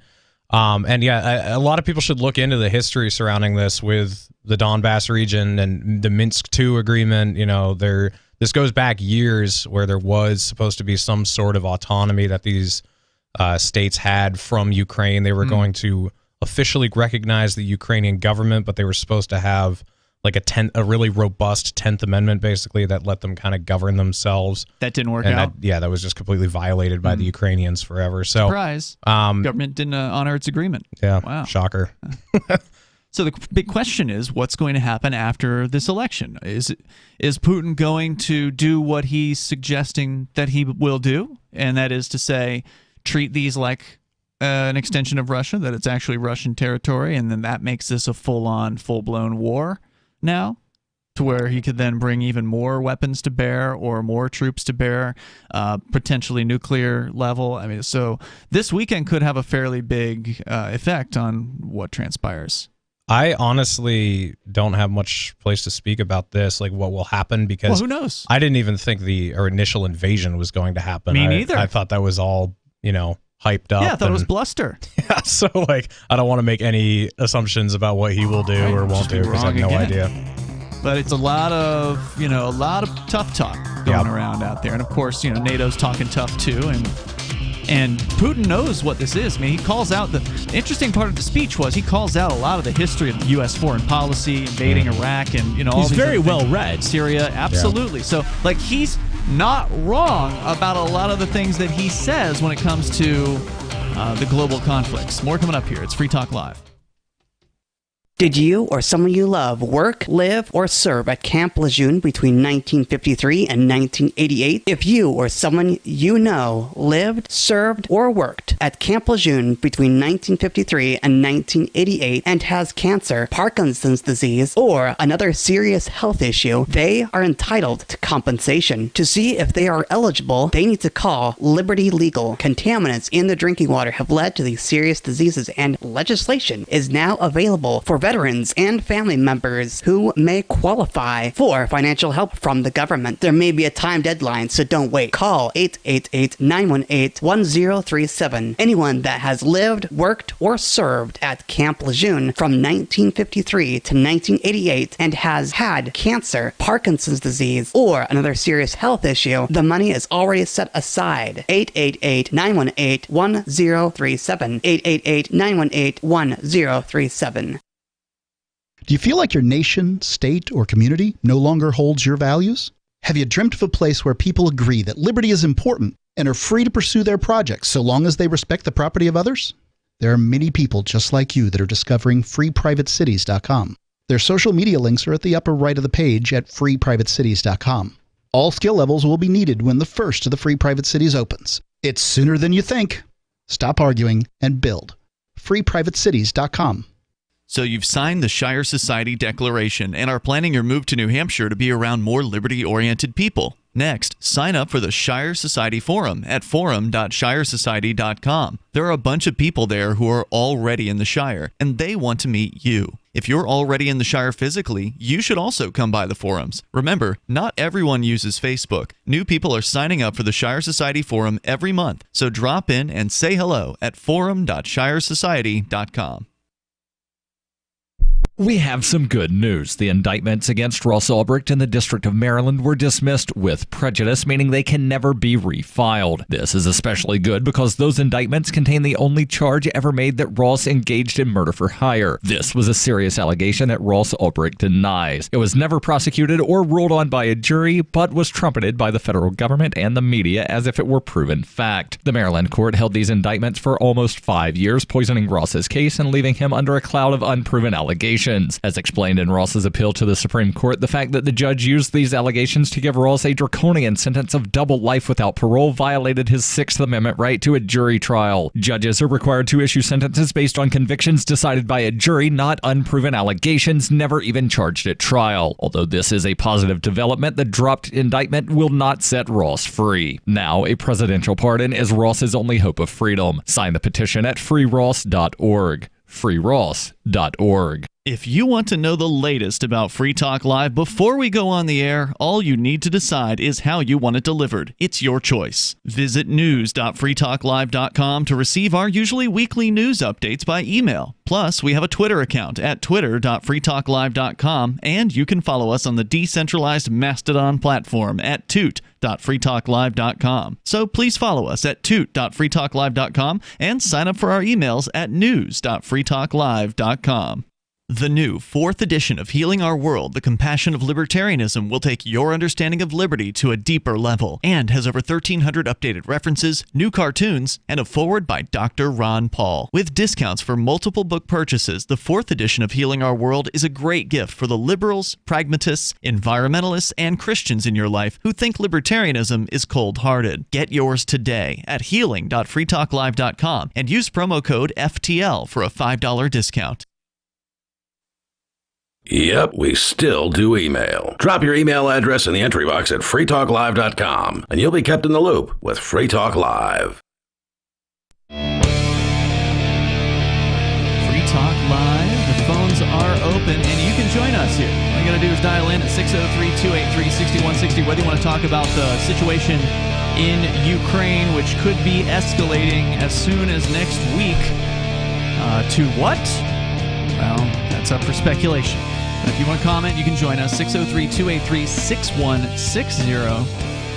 And speaking of military matters, if you worked or lived at Camp Lejeune from 1953 to 1988 and you've suffered from cancer, Parkinson's disease, or another serious health issue, you are probably entitled to compensation. They had contaminants in the drinking water there for decades that may have led to those diseases, and there might be some deadlines involved here, so you should call this number that I'm going to give you here in a moment. Call it sooner rather than later to see if you or a loved one are eligible for payments. 888-918-1037. If you were at Camp Lejeune from 1953 to 1988 and you've had a serious health issue, the money is already set aside. 888-918-1037. That's 888-918-1037. As we continue here, to come back from the international scene back home here in the U.S., it was yesterday. I wasn't on the show yesterday. I don't think they covered this, but the Federal Reserve has once again come back with another raise in the interest rates. No, they're not done. Oh, no. No, they've even said they're not done. I know. They've come right out and said they plan to continue to likely raise interest rates to, quote-unquote, fight inflation. Clowns. What is it at right now? I think it's over 4. I thought it was like 6.5. Oh, I mean, what's the interest rate at right now? So there's their rate, and then there's the rates that consumers get charged for things like home loans, right? So the Federal Reserve raises their rate, and then rates for other things go up even higher. And so that's my understanding. By no means am I like a financial wizard or whatever, but they've done 0.75 point, they call them basis points, so 75 basis points is 0.75, just under 1%. They've done that 3 consecutive meetings in a row. And so then we're over 2 now. So it's more than 2, but I think it's higher than that because I think it was already at like 0.5 or something when they did the first 0.75. So I had Peter Schiff on in February, and he thought there was no way they'd go over 1.75. Peter Schiff is always wrong. Hey, he's been right about 3 of the last 36 of the last 3 recessions, you know. So, I don't know exactly what the current rate is, but it is, I think it's over 4%. And 3.25%. Thank you. 3.25%. And so this is, by the way, unprecedented levels of raising this for I don't know, the last couple decades or something like that. It's not nearly high enough. It's not nearly. And they've going kept it. higher. One time they were talking about going. Do you remember a few years ago they were talking about doing negative interest rates? Mm-hmm. They wanted to go into. They're basically going to pay people to take money. loans out. Yeah. Well, that's not happening. It's fiscally responsible right there. Right. Not now. If anybody, we just did a Bitcoin.com ad, a couple segments ago. People have got to get away from government money. The only thing I've got people asking me on Facebook, like, what's the way out of this? So, we got to vote harder. You're not going to vote harder. No. There's nothing that's going to do. You're not going to be able to vote your way out of this. At no point in history has anybody ever successfully voted their way out of this situation. And this situation has existed before throughout history several times. Yeah, there's no way that, even though people like Jeremy Kauffman are running for Senate, there's not enough people to vote for people like that. There's not enough libertarians in one place even to elect somebody like that. It sure as hell isn't going to happen on a nationwide basis. Nope. And, I like the libertarians and all, but the National Libertarian Party is never going to have it's not gonna work. national level and success. That's assuming that the voting process is secure. Right. At all. Right. And there's no reason we're just to assume assuming that they're not just totally completely corrupt and, dog and pony show for the, trinkets for the natives. We know there's voting machines out there that are completely manipulable. Yeah, oh yeah. And owned by some of them political come people. with votes already installed on them, So, that said, at no point, we have to discover what keeps people in chains. How do governments keep people in chains? Well, first and foremost, it's economic. And here, right in our faces, we had the Federal Reserve doing what the Federal Reserve has always done. And how are they doing? Why is the Federal Reserve so important? Well, they issue our money, the only money we're allowed to use. And I've got news for you. Go to Bitcoin.com. Look at those videos. I'm not doing this as a secondary ad to the one we already did. I'm serious. You can learn about Bitcoin, at least learn about cryptocurrency there. I'm not saying that Bitcoin's good or Bitcoin Cash is good. What I am saying is cryptocurrency is very important. And, Absolutely. I am Monero Matt, and I'm always pumping Monero. You need to get some Monero sweatshirts. It's getting I colder know. out here. I have a hoodie. I was going to say, It says "Come and Trace It," and it's got the Gonzalez cannon on it. Normally, you've got a Monero shirt on every time. or you come in here. socks or something. I have a bunch of Monero clothes. But Monero is so important because Monero It's a privacy coin. is a privacy coin. When you send Monero, it basically destroys itself on the way out of its wallet, and brand new Monero is minted on the other end. So there's no footsteps to trace. They can't trace it. Right. It's And they untraceable. hate And they that. hate Oh, it. do they hate They don't like Monero. cryptocurrency itself at all. They're having a hard time with regular cryptocurrency. Anarchists who truly believe in privacy and freedom have pushed it an extra step and said, well, let's get way out ahead of their curve and we'll make Monero, which is a privacy coin. And privacy, unless They hate you want all privacy technology. They hate it all. Oh yeah, they hate. That's why they outlawed Tornado Cash. They literally announced a few weeks ago, for the first time ever, that a program is now sanctioned. So code. That's got to be that somebody wrote. and that's unconstitutional because that's free speech. It's free That's- speech. Yeah. Code is language. But they're going to get away with it for a little while. Yeah, a at little least, while. until it gets overturned. The trick is if they get away with it for long enough where it becomes culturalized in people's minds that's not okay, then people will be like, oh, I can't. I don't have know, privacy. Only criminals want privacy. Yeah, and what drives me up the wall is hearing people say, you see people on like Facebook, threads all the time, they're going to ban Bitcoin. Well, then you don't really get how Bitcoin works. It's true. Think of a virus out in the wild, except this is a nice, happy, friendly virus that you want, and you want as much of it as you can get. No mask required. No mask required. Well, in this case, the virus will only kill the big banks and the That's right. central banks. And they truly hate it. We saw it in this building firsthand at 6 o'clock on a cold March morning. They are genuinely afraid. They are genuinely they don't get it. Those really people who were in here with those guns and all those questions, I could see in their faces they didn't really know why they were asking the questions they were asking, but they knew it was important to their bosses on a very high level, and they were making sure to ask those questions in very specific and rehearsed ways when they were asking it. So, and they asked me specifically about I'm Monero Matt, so they were asking me about Monero, and they said, "Why do you like Monero so much?" And I said, "Because it keeps the business of people like me out from under the noses of people like you." And they didn't like that answer. No. You shouldn't speak to the cops, but you did it anyway, and you had fun with it. So, no crime. Indeed.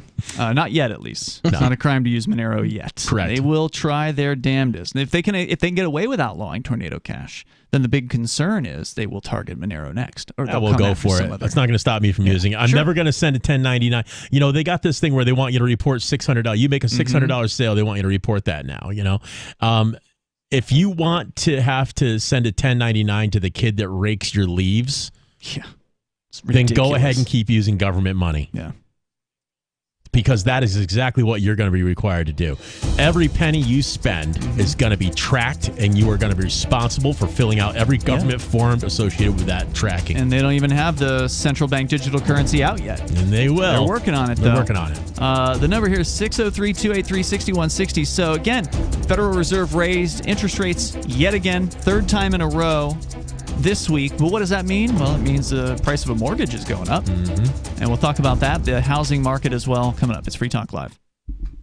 Did you or someone you love work, live, or serve at Camp Lejeune between 1953 and 1988? If you or someone you know lived, served, or worked at Camp Lejeune between 1953 and 1988 and has cancer, Parkinson's disease, or another serious health issue, they are entitled to compensation. To see if they are eligible, they need to call Liberty Legal. Contaminants in the drinking water have led to these serious diseases, and legislation is now available for veterans and family members who may qualify for financial help from the government. There may be a time deadline, so don't wait. Call 888-918-1037. Anyone that has lived, worked, or served at Camp Lejeune from 1953 to 1988 and has had cancer, Parkinson's disease, or another serious health issue, the money is already set aside. 888-918-1037. 888-918-1037. From Feature Story News in Washington, I'm Simon Marks. Russia has started calling up reservists and is preparing to ship them to Ukraine despite widespread protests at Vladimir Putin's decision to mobilize 300,000 additional troops for the conflict. More than 1,000 people were taken into custody by police on Wednesday night as demonstrations took place in at least 40 separate Russian cities. At the United Nations today, Russian Foreign Minister Sergei Lavrov accused Ukraine of neo-Nazism, but then walked out of a Security Council meeting as other members began to speak. From FSN's bureau at UN headquarters in New York, Will Denzelo reports. Addressing fellow foreign ministers, Sergei Lavrov urged the international community to investigate alleged atrocities committed by Ukraine. Russia's foreign minister then left after his address. In response to that, UK Foreign Secretary James Cleverly said that Lavrov didn't want to hear the Chamber's collective condemnation. Ukraine's foreign minister used the meeting to reiterate President Volodymyr Zelensky's call for Russia to be held accountable for the war. The US Treasury has sanctioned Iran's morality police after the death in custody of Mahsa Amini, a 22-year-old arrested in Iran for failing to wear her hijab correctly. The US move comes as violent anti-government demonstrations spread in Iran.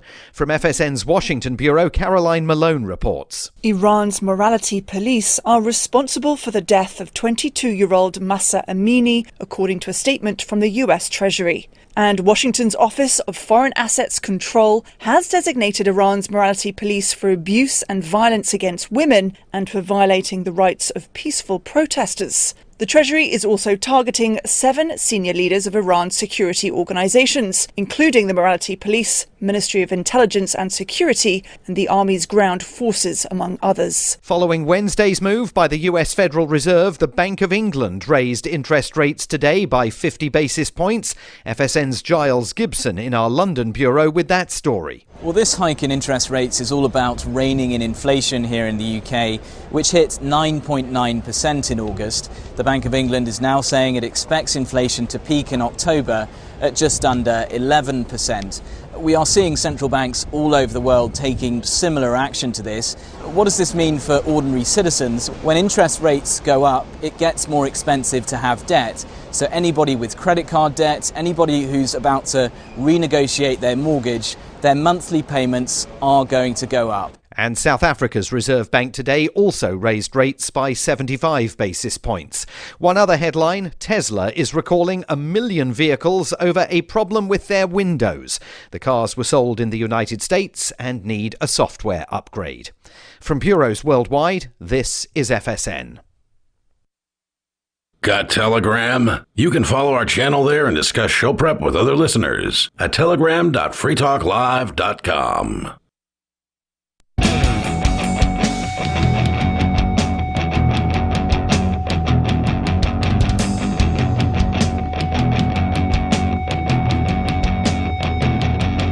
It's Free Talk Live. Phones are open. You can join us here. The number is 603-283-6160. Ian, Matt, and Reed in the studio tonight. You can join us online anytime you want. Just head over to freetalklive.com. We have archives there. You can download those.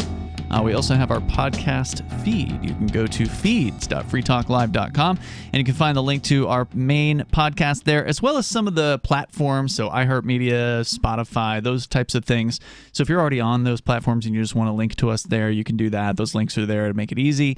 But if you have a podcast catcher or client that you like to use and you want to get our direct RSS feed, you can link to that over at feeds.freetalklive.com and get subscribed there. And apologies to anybody that's had any issues in the last 24 hours with the Free Talk Live podcast. We made a change last night. We made a minor change, well, I guess kind of a major change in the back end of things. We've been testing out a podcast system, a podcast host, basically, for the last few months. So I flipped it to that host back in June. Decided we didn't want to stay with them last night, so I flipped it back to SoundCloud.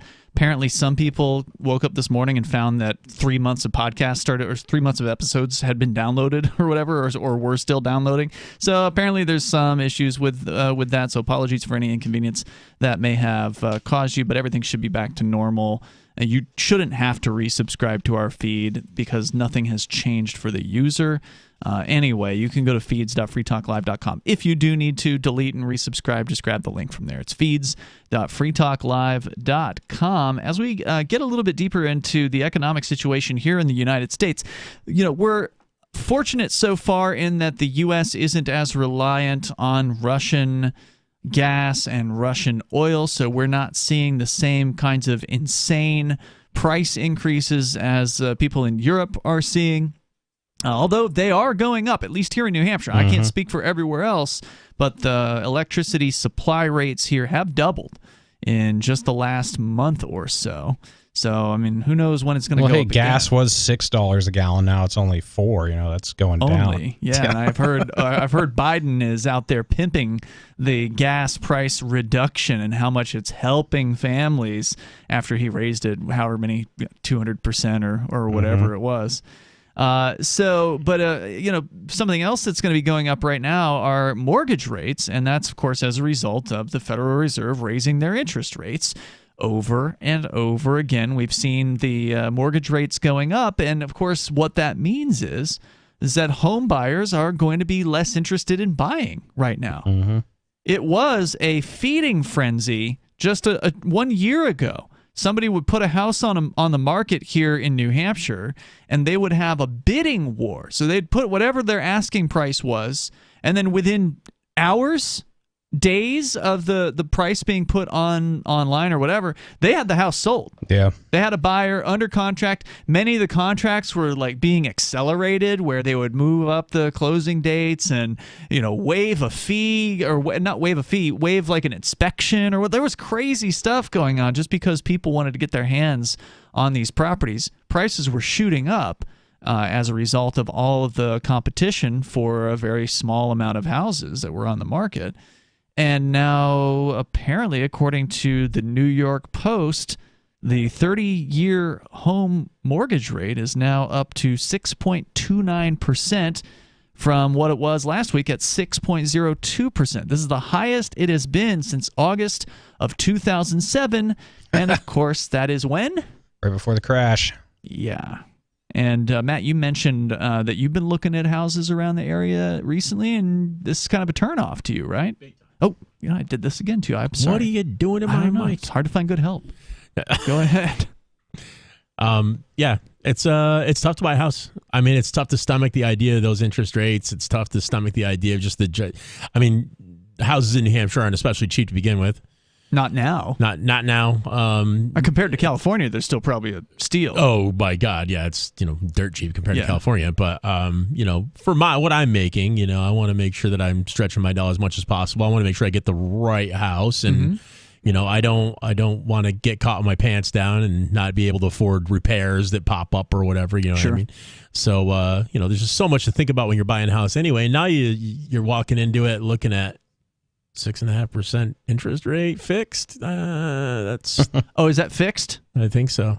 So obviously there's some mortgages that will adjust. So there's that. I wouldn't want to go anywhere risky. near an adjustable right now. No way. And of course this is kind of like an awkward phase, right? So you've got this situation where there was this ravenous demand that was going on, and I don't know what it's like here in New Hampshire, but I did see some numbers from Zillow recently that seemed to suggest that at least the price increases were slowing, because I've been leveling off a little bit. I've been watching these. I'm not in the market to buy or whatever, so I'm not looking closely, but every now and then Zillow, which is a home sales website, sends me an email telling me what the prices are now versus what they were a year ago. So how much up are they on average in just the Keene market, the Keene area. And it had been several months ago, it had been like 10% from the previous year. The last one that came out was only 2 and change percent. So it's definitely seems like the increases are slowing here in New Hampshire. Some areas of the country, they're going down. Some areas you're seeing prices dropping. There was a whole article at Drudge Report today. Wall Street Journal has it. Luxury home sales are taking a nosedive. Now, people say, well, okay, who cares about what happens to the luxury home sales? But it's probably an early indicator, right? If people aren't willing to, people who were willing to spend $4 million on a house aren't willing to do that now, you're going to probably see things like that happening in the other markets. And I could see the housing situation crash again. That's what I was going to say. It might be best if you did hold off on making a buy. And that's kind of what's driving my brain. I mean, I'm not new to the world. I'm not a young man anymore. But and the same things keep happening over and over again, so it's not unbelievable. What I'm worried about is that now, when the crash does happen, the interest rates might have to stay up just because they've spent so long inflating the currency. They can't mess around with the currency anymore. They can't mess around with interest rates anymore to drive the economy and the housing market and stuff. Because plus it would just be perhaps just the housing market crashing. Not everything else is going to go down in price, right? Like you're still going to be paying through the nose for groceries or whatever and energy. Yeah. So the inflation's so bad. I mean, all the hijinks they were pulling when COVID-19 was going on.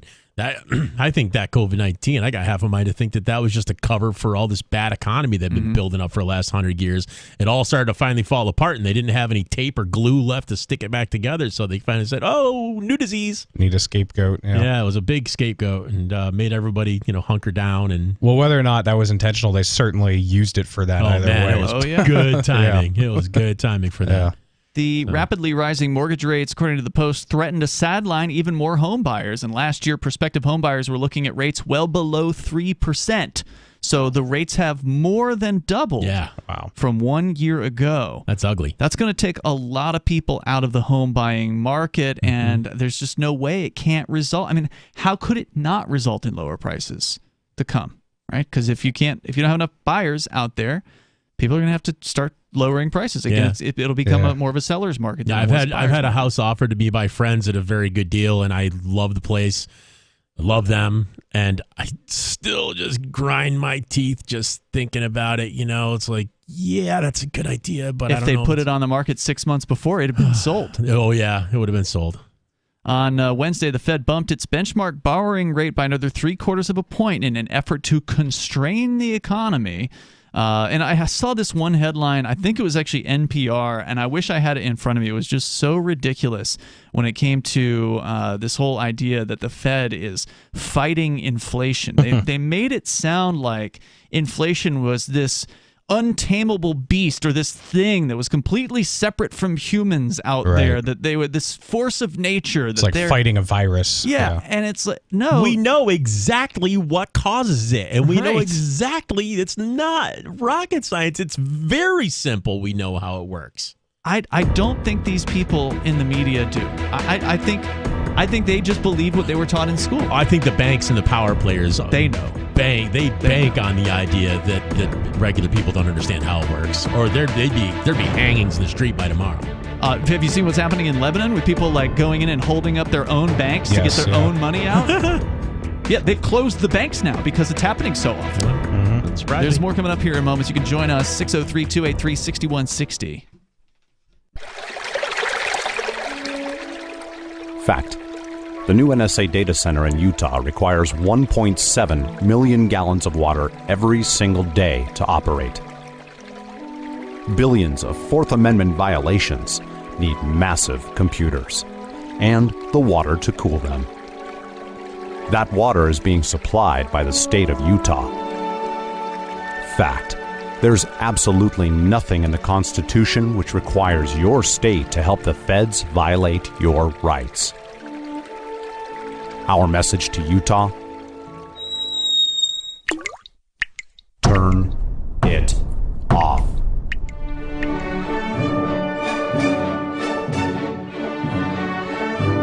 No water equals no NSA data center. Visit offnow.org.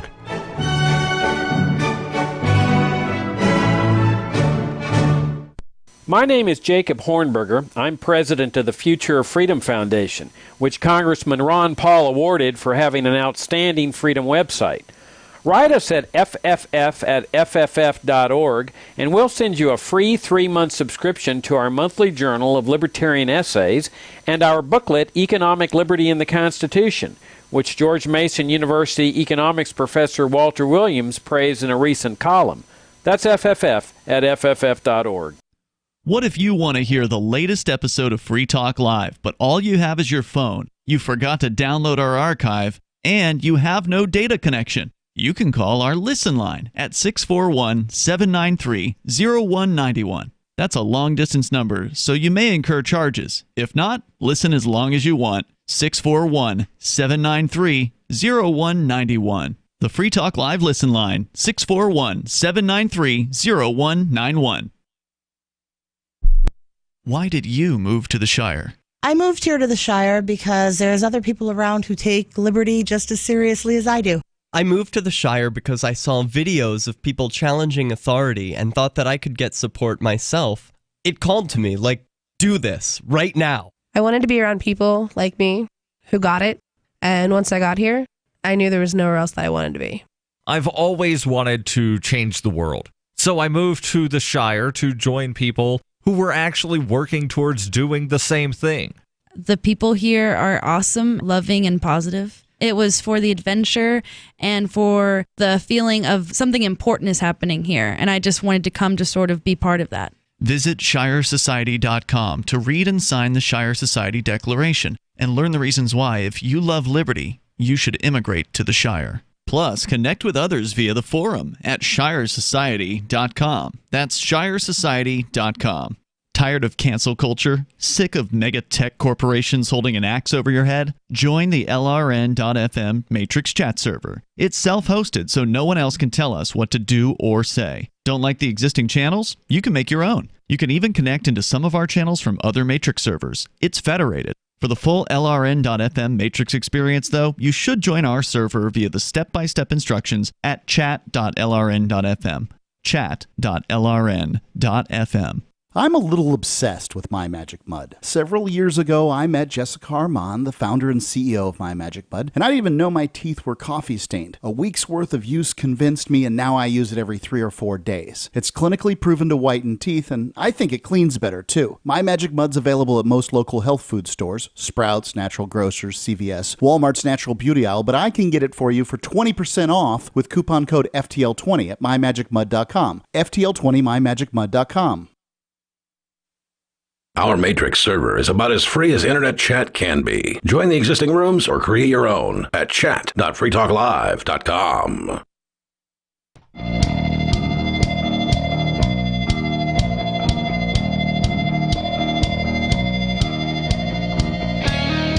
It is Free Talk Live. You can join the show here. The number is 603-283-6160. That's 603-283-6160. Our very own Mark Edge is going to be speaking at the Free Cities Foundation annual conference. It's called Liberty in Our Lifetime. It is happening October 21st through the 23rd. That is 1 month from today. So it's coming up fast. You should be making your plans now. You should be getting your tickets if you want to attend this thing. They're going to be talking about parallel structures for progress. These are autonomous cities and intentional communities springing up around the world, offering opportunities for settlers to live freer lives, educate their children how they want, and invest in their future. You can go to lifetimeliberty.com and use code FTL20 to save 20% on the discounted tickets, because it's still the early bird discount, which expires October 3rd. So you've got just maybe a little bit more than a week before the early bird discount is done here. So go and get signed up for your tickets. If you can go to Prague October 21st through the 23rd, you can see Mark speaking, and I'm sure a bunch of other great speakers as well. You can learn more over at lifetimeliberty.com, code FTL20, October 21st through the 23rd in Prague. And I found the headline that I was talking about here, guys, with NPR, just the headline from their coverage of the Fed ordering the interest rate increase. Here's what it says. Fed orders another supersized interest rate hike as it battles stubborn inflation. Again, like inflation is this creature that, we just can't get it to go away. We need to just raise interest rates until it finally It is subsides. a creature, though. It is a creature. It's the creature from Jekyll Island. Yeah, I knew that was and you knew that was coming, right? Just for the listeners out there, if you've never heard of the creature from Jekyll Island, you really want to Google that. It's a great book that was written by G. Edward Griffin about the creation of the Federal Reserve Bank in the United States of America. And it was the Federal Reserve was thought up on an island off the coast of North Carolina called Jekyll Island. They all got together and decided what they were going to do. And since then, we've had nothing but a declining value of a dollar. I think the dollar's lost like 99.9% of its value. Something like that, yeah. Yeah, a dollar used to be worth $1. Just a huge con job, not even basically, worth a penny. is what it is. It's an absolute con job. It is a scam. And you shouldn't use American dollars, and you should get away from all government money, because now with cryptocurrency, you can. It's not something that's ever been available to people in the past, but now cryptocurrency, it's a way out. It's a way out. It's a good way out. So inflation has kind of been redefined as prices rising. That's what they teach in government school. Yeah, where it literally just means expansion of the money supply, Correct. at least originally. So it still is what it still means. is, yeah. It's just like you say, they've redefined it. The mainstream media only talks about it as though it's increasing prices. Government education, indoctrination classes, that's what they teach you in so-called economics class, and it's BS. So when you hear the statement, we don't know where this inflation came from, it's even more comical if you know what it actually means. Right. Like, where did this expansion of the money supply come from? That could have been from us printing it off. Right. The central banks of the world. So it's not just happening in the U.S. It's the central bank in Europe. It's the central bank in the UK. It's anybody that's printing like crazy is going to be seeing inflation. In fact, some countries it's worse than others. I believe Argentina right now is seeing it pretty hot and heavy. Was it Turkey? I think has some pretty serious inflation issues. It's Turkey A, right? Haven't they renamed themselves? Oh, I don't know. Oh, you didn't hear about this? No. That one. Oh, yeah. This was a couple months ago. They were sick of being referred to as the awkward bird that can sort of fly and is really ugly or whatever. So they changed their name to Turkey A, I believe. Stop. Like Turkia? I don't know. You can look it up. Okay, is it like Joe Dirt? He spelled his name Joe Dirte. In related news here, we're talking about the mortgage industry, where now we're seeing over 6.29% 30-year rates. That's more than double what they were just 1 year ago. The National Association of Realtors said Wednesday existing home sales fell 0.4% last month from July to a seasonally adjusted annual rate of 4.8 million. Sales fell 19.9%, this is a big takeaway, from August of last year, and are now at the slowest pace annual since May 2020, which was early in the pandemic. So think about that for a moment. Like, it's been crazy gangbusters since, roughly 2021 for home sales, as people have been leaving places like California or New York, migrating to more friendly places politically. There's been a huge press on home sales, but now home sales are as slow as they were in May of 2020, when barely anyone was going outside of their home at all to do anything. There's certainly, if a real estate agent was trying to show homes in May of 2020, they probably had 0 takers at that time. There was probably no one looking at homes at that time. So, I mean, maybe it's not quite that bad, but that's what they're saying as far as the numbers are concerned. Sales are down almost 20% from a year ago this August. And so if sales are down like that, prices are going to have to follow, don't you think? I mean, even though inflation is a real thing and they're pumping money into the economy, it still seems like this could crash. I mean, I don't know what's going to happen in the future. I can't make predictions, but I think you're good waiting on this house, Matt. I do too. I hate saying that. I really want to get a house or some property or something. In the 4 weeks ended September 11th, home listings fell 19% from 1 year earlier, according to a real estate brokerage. And I don't know. That's pretty much the takeaway. I could go on, but that pretty much gives you what you need to know. They're down. Who could have seen this coming?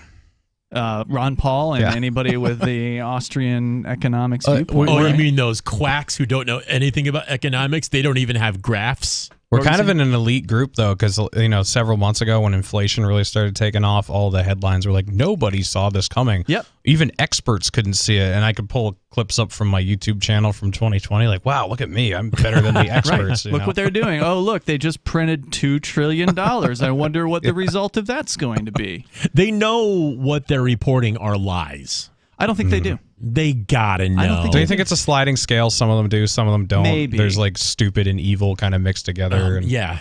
I mean, I feel like that with all branches of government and forms of government. Well, I think it's true. I think when you're talking about like the Federal Reserve, they know. The Treasury people, they know. I mean, these are people who money's their business. They certainly probably know the history of it, and they certainly know what they're doing to it.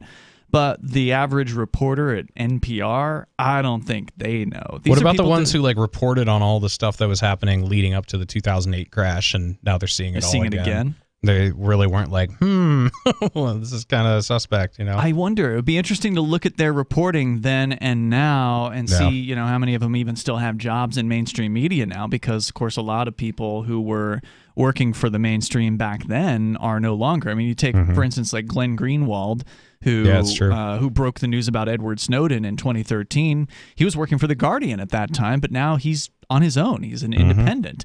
John Stossel is no longer with ABC News or Fox. He's doing his own thing. Real? I didn't know that. Yeah, no, he's been making videos for himself and Reason.com. Yeah, I was going to say it's with Reason. With Reason? Too, yeah.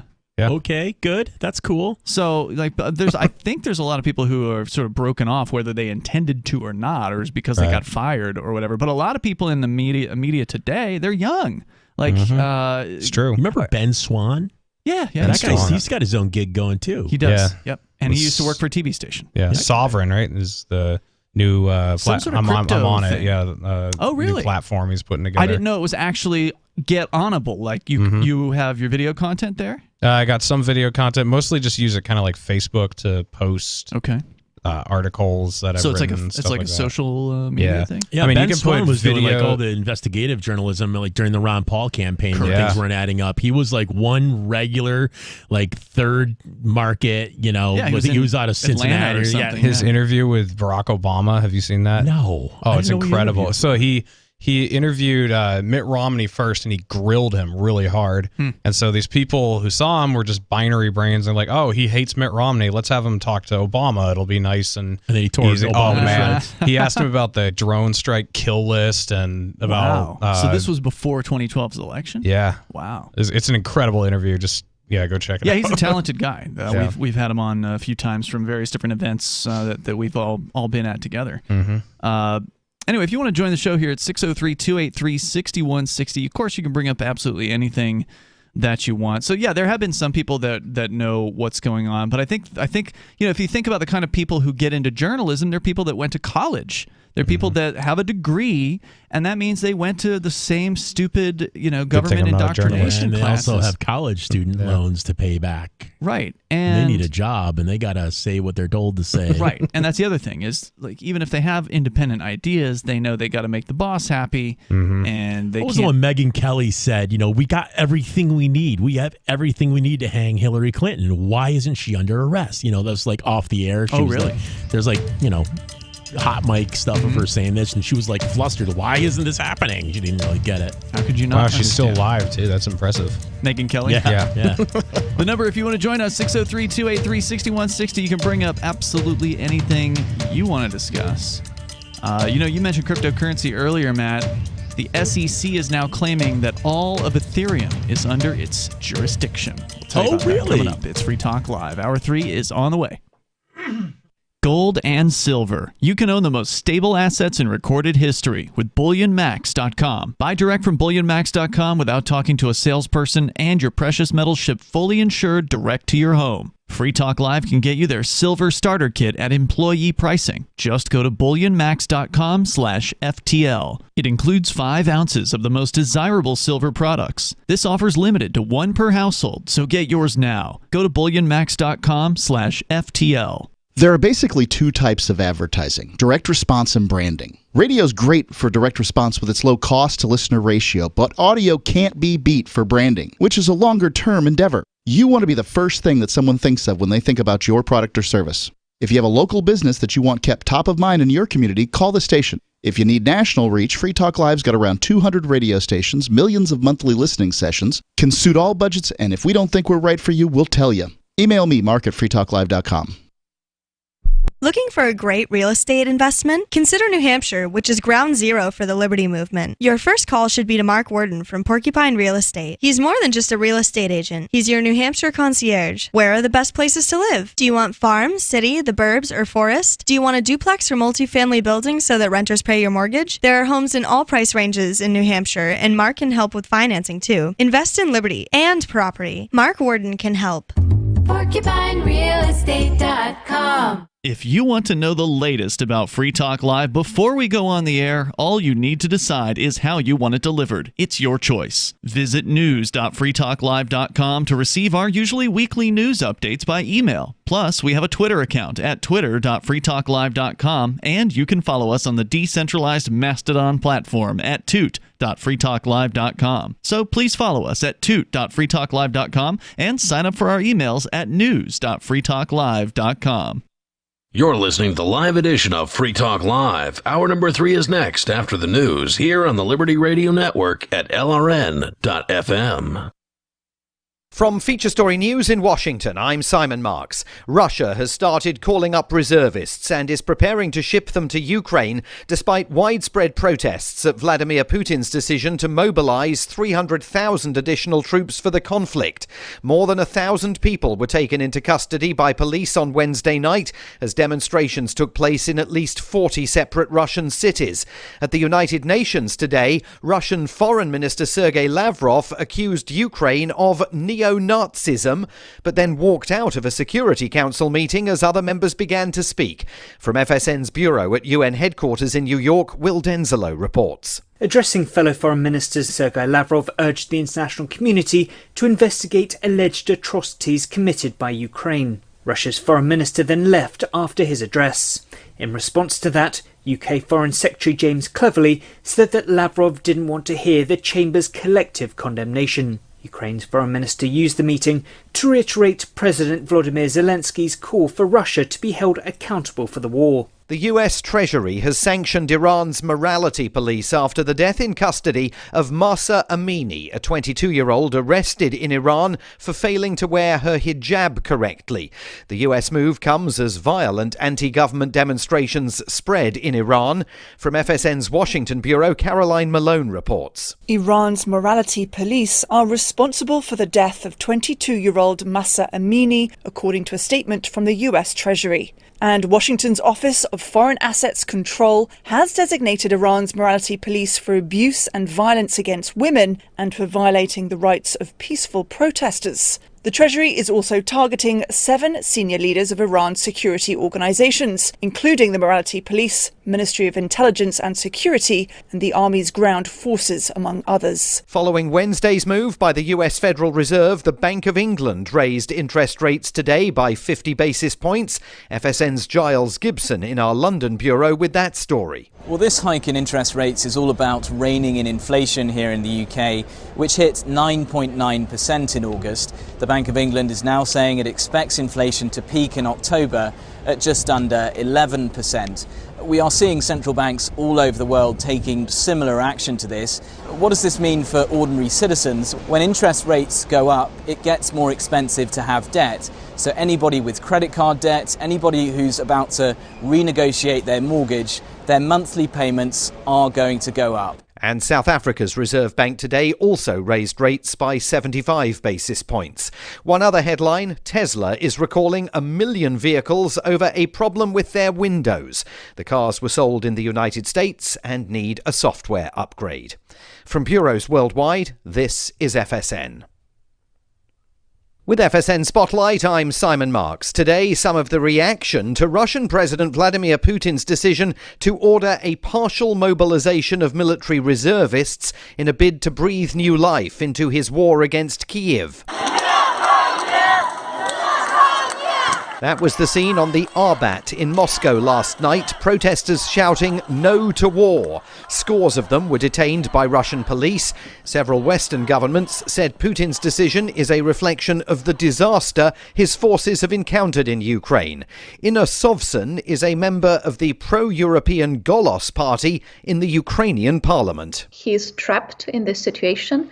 He didn't call for full mobilization, and he's been very specific what he is announcing is partial mobilization, that no people who have no military experience would not be drafted to the army, and so on and so forth. It is specifically important because he didn't want to provoke Russian people, because he knew that, yes, they are supporting him as much as they don't have to do anything or to suffer any losses. But then suddenly when people start feeling that there might be something that will actually affect their own lives, they start protesting. But protests did take place in nearly 40 cities on Wednesday night, with hundreds of people being arrested, and all flights out of Russia are now fully booked, as Russians scramble to leave the country, fearing the possibility of a full-scale national call-up. The main news again, Russia has started calling up reservists and is preparing to ship them to Ukraine despite those widespread protests over Vladimir Putin's decision. The US Treasury has sanctioned Iran's morality police after the death in custody of 22-year-old Mahsa Amini, accused of failing to wear her hijab correctly. And the Bank of England has raised interest rates today by 50 basis points. There's more from us on Twitter @FeatureStory. And that is the latest Feature Story news. Simon Marks reporting. Big tech news this week as Microsoft has unveiled its new generation Xbox One. Designers say the console's revolutionary new voice command feature makes it easier than ever for the Xbox to control its users. According to Microsoft spokesman Don Matrick, quote, "The Xbox One is programmed with a host of simple voice commands that you will respond to instantly. In addition to phrases like jump, shoot, and insert game disc, users will also understand more complicated instructions like download Call of Duty Update or come into the room and turn on Xbox." The Xbox One tells us what games to play, what music to listen to, what shows to watch. Watch TV. And with that simple command, I'm watching live TV. The new Xbox's high-tech sensors can also detect your expression and tell when you're looking away from the television. Andy, look back at the TV. Microsoft says the new Xbox can also command you using your smartphone or tablet. TechBuzz is raving, quote, "It's the immersive obedience experience we've been waiting for." This is the Onion News Network.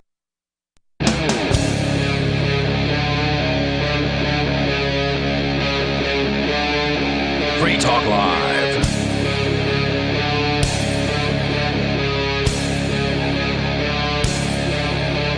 It's Free Talk Live. Welcome to the third hour. Phones are open. You can join us here. The number is 603-283-6160. That's 603-283-6160. Joining you in the studio, it's Ian, Matt, and Reed Coverdale.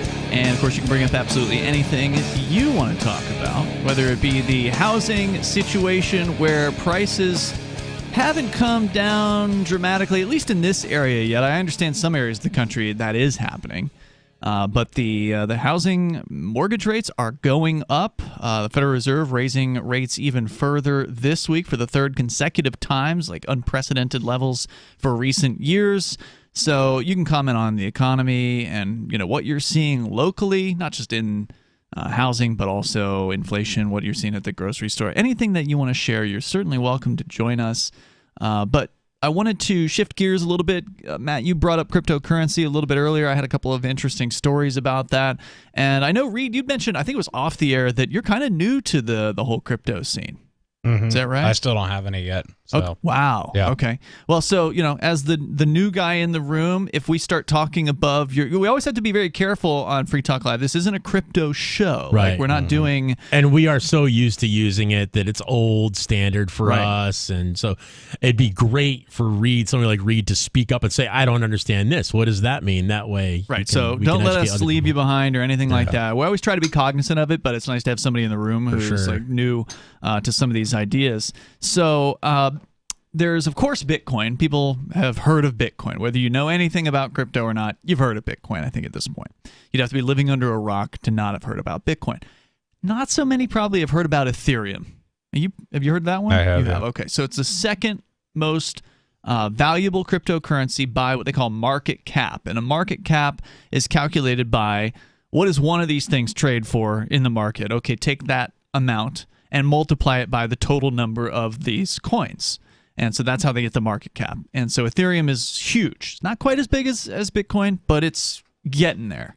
I think Ethereum, if I recall correctly, is close to 20% of the full-on, like all of the cryptos brought together, like what that total value is. I'll have to check CoinGecko. There's a couple great sites for that, CoinGecko and CoinMarketCap. Right now, the total market cap, according to CoinGecko.com, for all of cryptocurrencies, or at least all of the ones that they calculate, and they have 12,900 something of them on there, so that's a lot of cryptos. The total market cap is almost $1 trillion, so it's $980.3 billion market cap. And that's actually down, right? Because the crypto market is down from its peak, which was, I think, early 2021, if I recall correctly. Was it early 2021? Yeah, I think it was like right around the raid was when it kind of peaked up, the raid on our studio.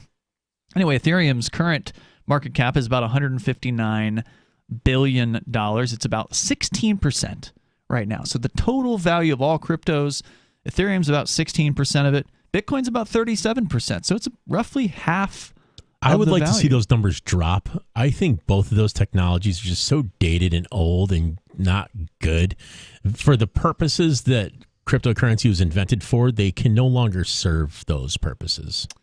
Well, actually, there's something I want to look into with Ethereum because recently they had a big change. We were talking about it during the break. Yeah. I think it was last week. Ethereum shifted their model, if you will, from what they call proof of work to a proof of stake model. So not to get too technical, but proof of work is what Bitcoin is. It's what you call mining operations. People run computers that do very complex math in competition with one another.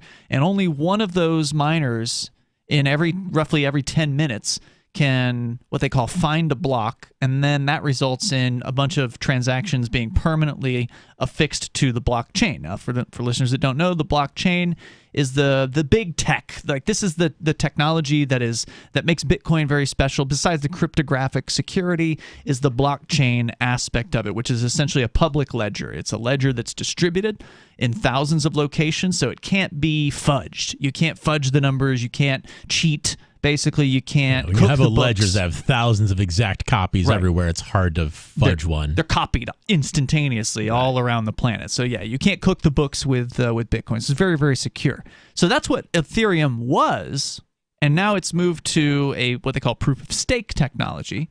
And please correct me if I'm wrong about this, but I'm pretty sure there's no mining involved in proof of stake. It's all done through people what they call staking their coins. So if you have some Ethereum, you can quote unquote stake it, which basically means you're kind of locking it up to some extent. You're saying, okay, I really believe in this technology. Here's my stake. And so the people with the larger stakes get more what they call rewards. And you can't call them mining rewards because it's not mining. It's just proof of stake.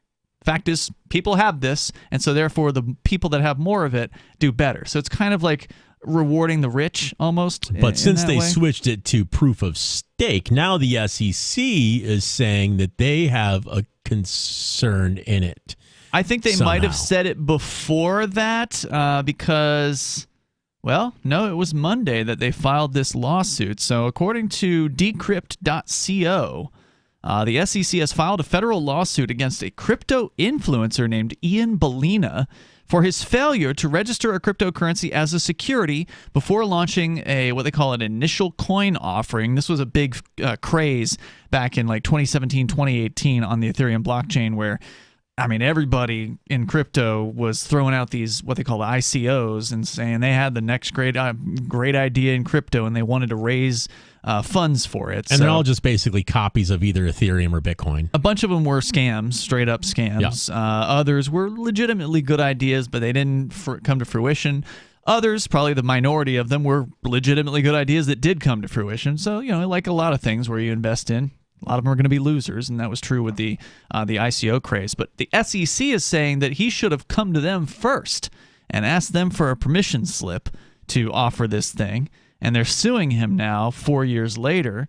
Everything at first appeared run-of-the-mill. The SEC has for years filed civil suits against individuals and organizations for rolling out unregistered ICOs. But eagle-eyed observers read a little further into the fine print. In a bold and potentially unprecedented move buried in the lawsuit's 69th paragraph, the SEC has now claimed that it has the right to sue Mr. Bellina not only because his case concerns transactions made in the United States, but also because the entire Ethereum network falls under the U.S. government's purview. And then they actually give an excerpt here from somebody's tweet, an excerpt from the paragraph. It says, so it talks about Bellina apparently was running a mining pool. So this has to do with Ethereum prior to the change, back when there were miners. When from within the United States, they sent their Ethereum contributions to Bellina's pool. At that point, the contributions were validated by a network of nodes on the Ethereum blockchain, which are clustered more densely in the United States than any other country.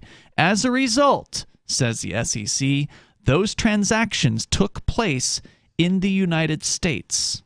So what they're saying is, because some people sent money to this person, sent cryptocurrency, Ethereum, to this person, and regardless of wherever those individuals were located, some of them were in the U.S. or whatever, but because the miners were located majority or whatever in the United States, or there was more miners in the United States than there were in any other country, they're saying that therefore every transaction on the Ethereum blockchain is a U.S.-based transaction. And a security. Well, I'm sure they're going to make that argument as well. That's like their standard argument. I would say. But this is a different technical argument than what you're saying. I was thinking that they were just going to say it was security because people had a stake in it, and if you're transmitting around evidence of stake ownership, then that would be a security. That's what stocks are. They're just evidence of a stake in something. That wouldn't surprise me if they file something else about that, but they're basically saying because there's a bunch of miners in the U.S., even though there's miners all over the planet. Well, they run statistics showing how many of them were in the U.S., and they said that, well, because there's enough of them, therefore every transaction, every bit of code that's being run on Ethereum is essentially being run in the United States. Just one more reason to Monero. Can you tell where Monero miners are located? No. That's good. Yeah, I wouldn't think that you would necessarily be able to, but I don't know about that. It's a good question. There's more coming up here. We'll tell you a little bit more about it. Plus, in other news, Colorado apparently is now the first U.S. state to accept Bitcoin in payment for taxes. It's also in the news. The number here is 603-283-6160. Is that a good thing? We'll talk about it. Did you or someone you love work, live, or serve at Camp Lejeune between 1953 and 1988? If you or someone you know lived, served, or worked at Camp Lejeune between 1953 and 1988 and has cancer, Parkinson's disease, or another serious health issue, they are entitled to compensation. To see if they are eligible, they need to call Liberty Legal. Contaminants in the drinking water have led to these serious diseases, and legislation is now available for veterans and family members who may qualify for financial help from the government. There may be a time deadline, so don't wait. Call 888-918-1037. Anyone that has lived, worked, or served at Camp Lejeune from 1953 to 1988 and has had cancer, Parkinson's disease, or another serious health issue, the money is already set aside. 888-918-1037. 888-918-1037. Are you tired of governments murdering people around the world? Stop using their money. There is an alternative. Bitcoin is a stateless free market non-political currency. Bitcoin cannot be inflated or controlled by any government. By using their money, you are helping the state. Stop doing it. You have an incredible alternative available now. Learn it, use it, spread it. Get started with Bitcoin at bitcoin.com. That's bitcoin.com. What if you want to hear the latest episode of Free Talk Live, but all you have is your phone, you forgot to download our archive, and you have no data connection? You can call our Listen line at 641-793-0191. That's a long-distance number, so you may incur charges. If not, listen as long as you want. 641-793-0191. The Free Talk Live Listen line, 641-793-0191. So the protection of life, liberty, and property is what the Free State Project is all about. But it's an effort to move 20,000 people who understand. It's about demonstrating to the entire country that, yeah, we can have a free market, a truly free market. Making it just a freer, great place to live. It's the world's largest voluntarist libertarian community, and it's only getting bigger. That's amazing. To be able to move to a place where other people passionately believe in being free and independent. What the Free State Project is managing to do, though, is to put their money where their mouth is. It's physically getting up across the country and saying, let's go someplace and let's demonstrate the power of these ideas. There's a lot of kind of philosophy that surrounds liberty. There's a lot of thinking about it and talking about it. But here in New Hampshire, people are doing it. 101 Reasons Liberty Lives in New Hampshire, a documentary by Free State Project Early Movers. Watch it free at 101reasonsfilm.com. 101reasonsfilm.com. Tired of cancel culture? Sick of mega tech corporations holding an axe over your head? Join the LRN.FM Matrix chat server. It's self-hosted, so no one else can tell us what to do or say. Don't like the existing channels? You can make your own. You can even connect into some of our channels from other Matrix servers. It's federated. For the full LRN.FM Matrix experience, though, you should join our server via the step-by-step instructions at chat.lrn.fm. Chat.lrn.fm. Have you had enough of the big-name web hosting services that are long on promises but short on bleeding-edge features, uptime, and customer service?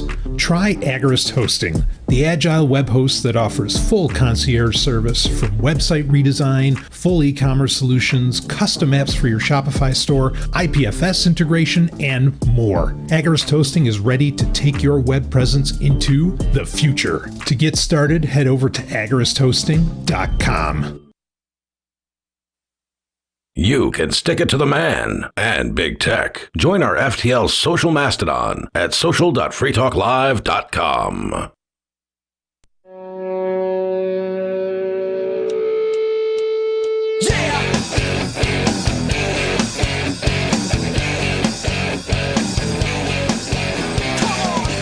It is Free Talk Live. Phones are open. You can join the show here. The number is 603-283-6160. That's 603-283-6160. The federal government is doing everything they can to attack people involved in cryptocurrencies. Not just the people who, for instance, were distributing cryptocurrency, the sellers of it. They've come after me and Aria and some of our co-hosts, Nobody, and others in the Crypto 6 case. That's, of course, something we've been talking a lot about since they raided our studio over it in March of last year. But also, we mentioned Jeremy Kauffman earlier tonight. He's the Libertarian Party's Senate candidate here in New Hampshire. He thankfully hasn't been arrested, but they are trying to ruin him financially by the SEC. The very same goons we're talking about in this story brought a lawsuit against Jeremy's company, which is called Library, LBRY.com. That is the company that helped to create the library protocol. So you got to realize libraries kind of got different entities going on legally. There's the company, there's I think I have a foundation as well, and then there's the technology called Library. And so even if Jeremy and his company get completely decimated by the SEC and shut down, you have to remember the library code is unstoppable. That is going to continue with or without Jeremy and his company. But SEC has brought a lawsuit against Library and said, well, we think you have a security, even though supposedly the definition of a security is something that you, and correct me if I'm wrong in this, I'm not a financial investment guy, but we've looked it up a few times. Security, as I understand it, is something that you buy with the intention of having some sort of say in the way a company runs and getting some kind of reward for it doing well, right? That's what a security is. It's a risk. It's a risk stake, and you have some say over how it runs. Yeah, that would be the difference between right. So in library, the token is not a security. At least I would argue, if it were my case, and I'm sure Jeremy is going to be arguing, because it doesn't give you any say over how the library company works. All it does is gives you the ability to upload a video and throw some, coins at the people that you like. So, you go to Reed's channel over on Odyssey at Naturalist Capitalist, and you can send him these library credits. And I think they've actually added dollars as an option in recent months. But the original setup of the system was these credits, these LBC tokens that you can then send to the people that you like. And that doesn't give them the ability to run the company. That doesn't give them a vote on who the CEO is or anything like that. You don't get any sort of benefit. These government thugs they're gonna stretch and they're gonna smear their own definitions all they can, because they'll just redefine stuff. Yeah, and it's happening a lot. Same thing with the gun world. With the gun world is going through like crazy right now. I was talking to Ian off the air about a federal judge in Texas just heard a case from the ATF and somebody they were attacking, where they were trying to say that a suppressor isn't a firearm, but also a suppressor is a firearm, in the same brief to the judge. Wow. It depends on what they want it to be. It's anything they want. And of course, I'm sure the judge was like not very happy about seeing that. It's ridiculousness.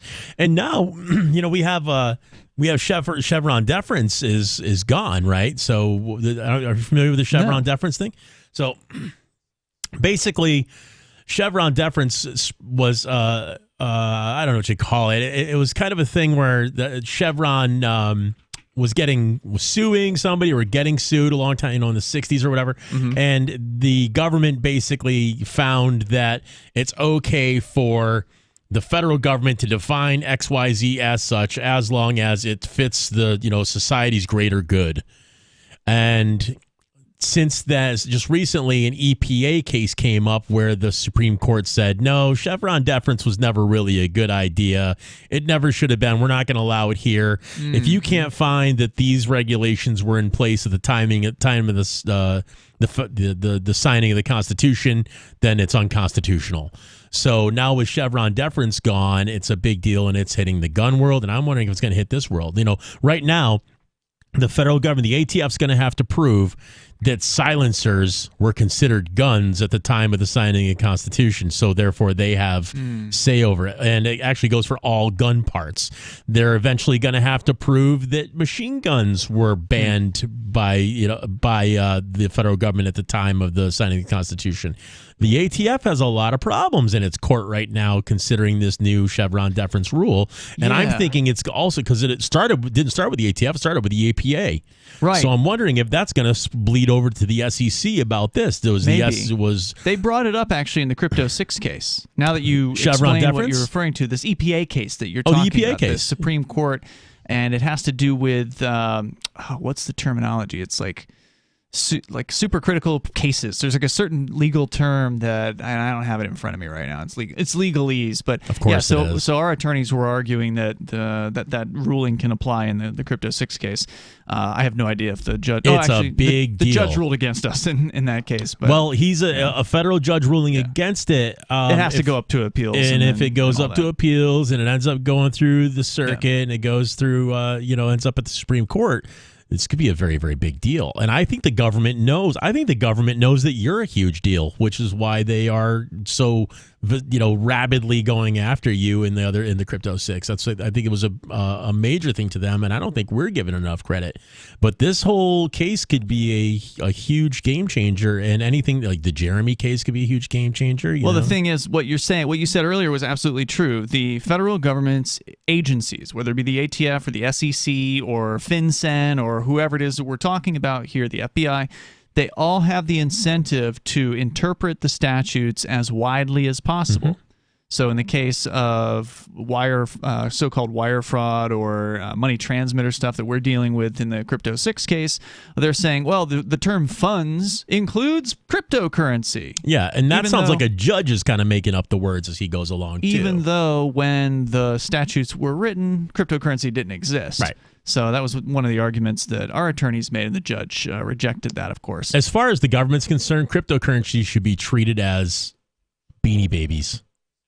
Well, they're not. They're treating it as though, and understandably, it's a threat to their system. So they're going to try to treat it as harshly as possible. Which is exactly why everybody should get into it fast and get as much as they can comfortably get and have a little bit. Claiming in a lawsuit against an Ethereum token, their holder, a gentleman who was doing an ICO, as they call it, an initial coin offering, they're saying that because the Ethereum that was sent to this man was validated by nodes that were on the Ethereum blockchain, which are clustered more densely in the United States than any other country, as a result, those transactions took place in the United States.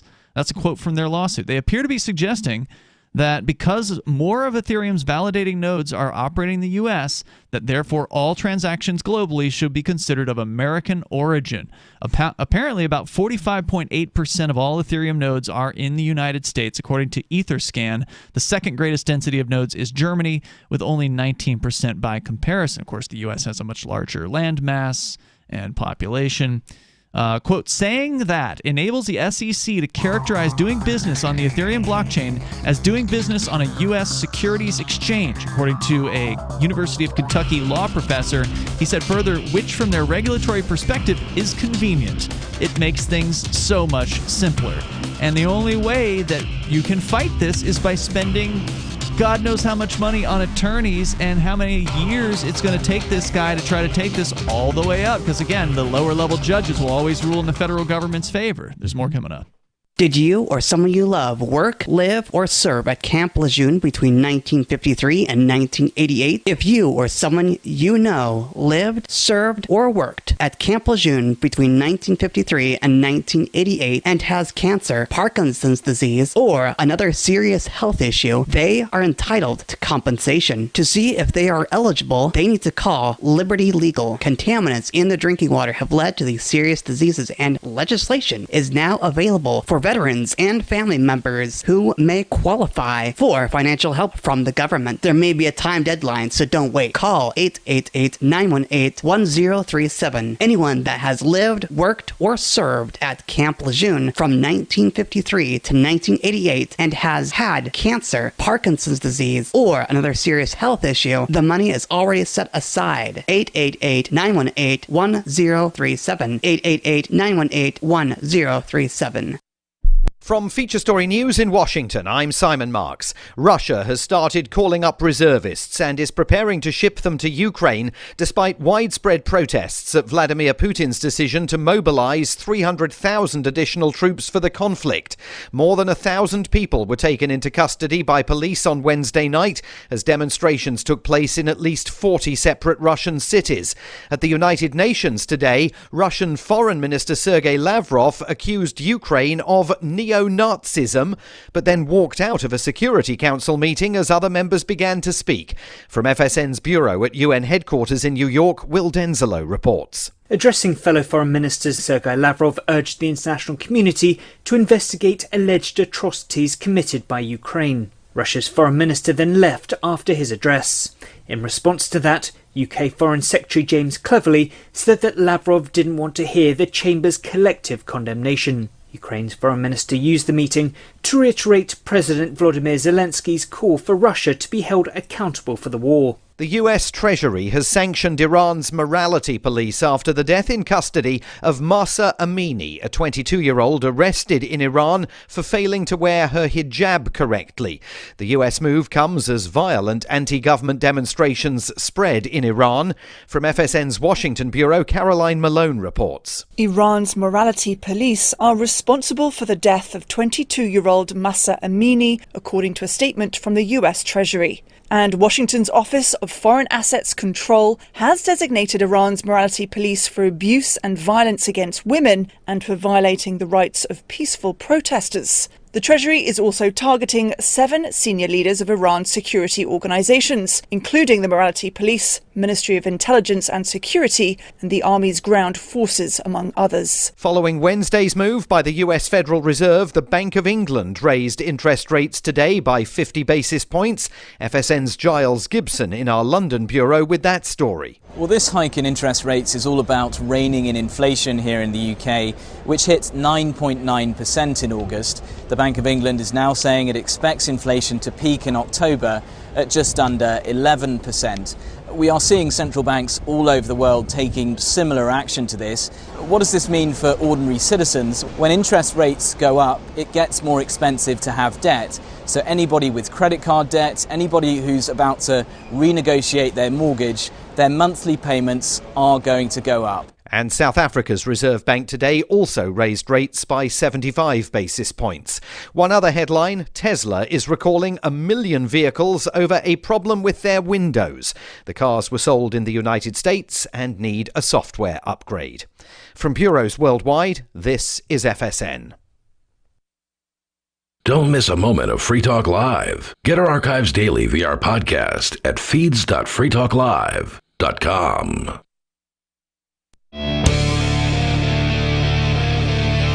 It's Free Talk Live. Phones are open. You can join us here. The number is 603-283-6160. That's 603-283-6160. You can bring up whatever you want to discuss, and you can join us online over at freetalklive.com. Many features await you, and they are free, so enjoy them at freetalklive.com. It's Ian and Reed here. Matt may or may not be joining us. Turns out it's his birthday today, and somebody brought him a birthday cake.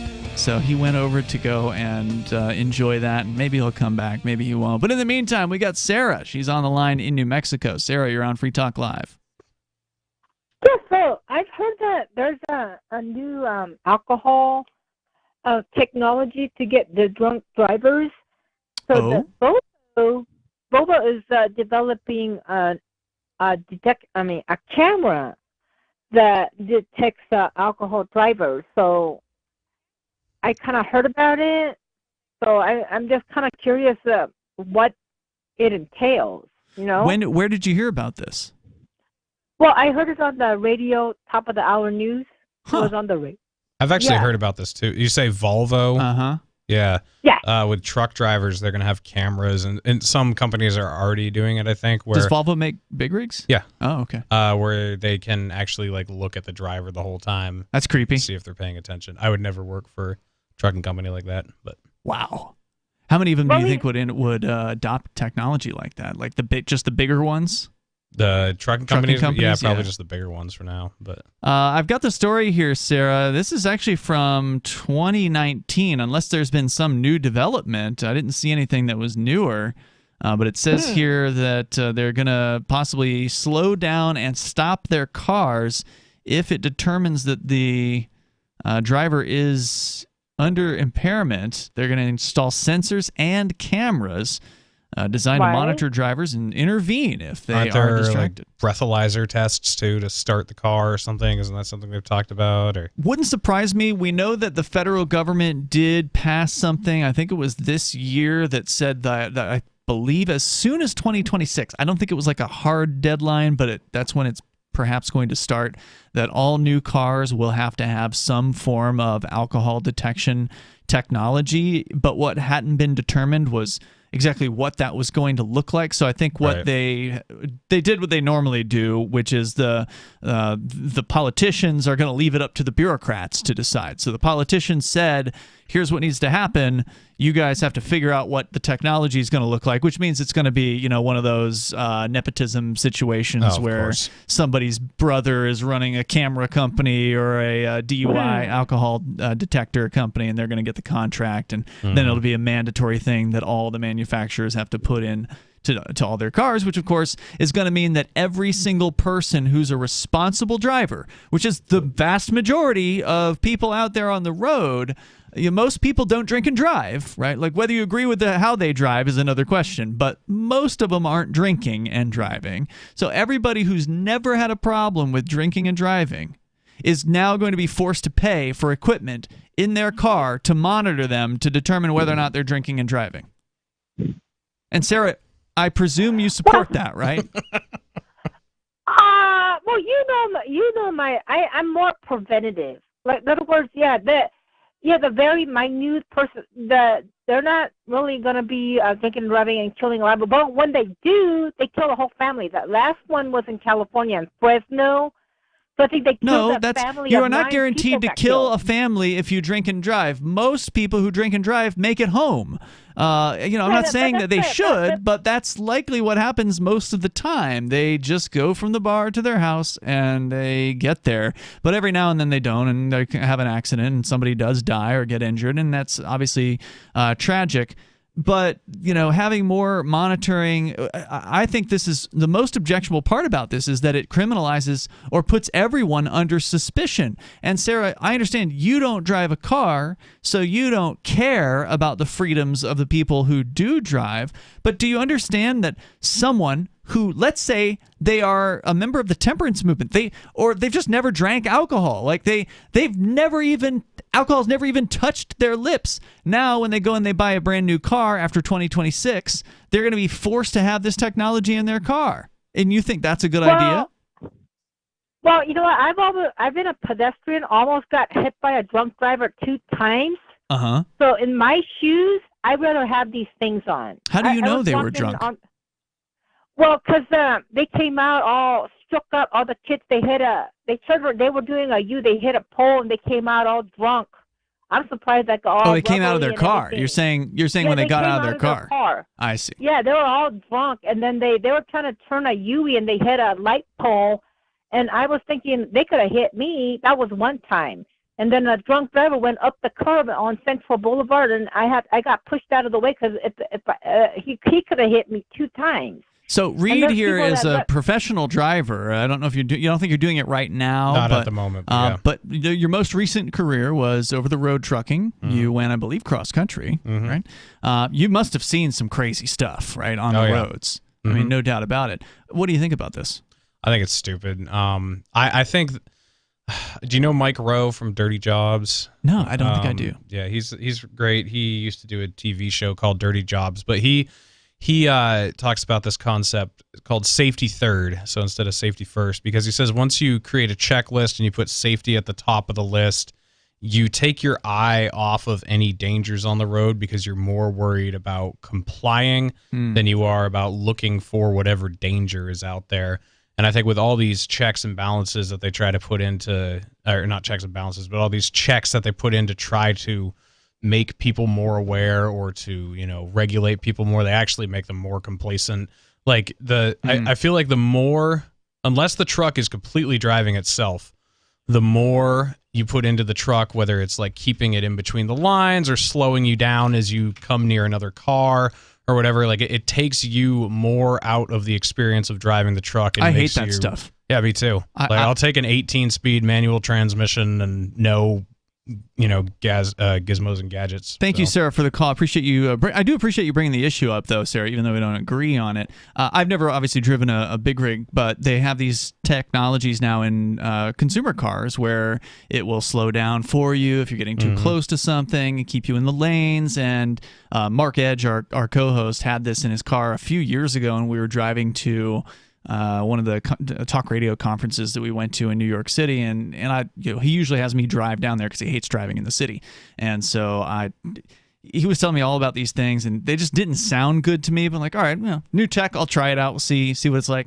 I don't like having a machine tell me what to do or control what I can and can't do or even influence it. Yeah, you can still swing the wheel, but it's pulling you in the other direction, and it's like.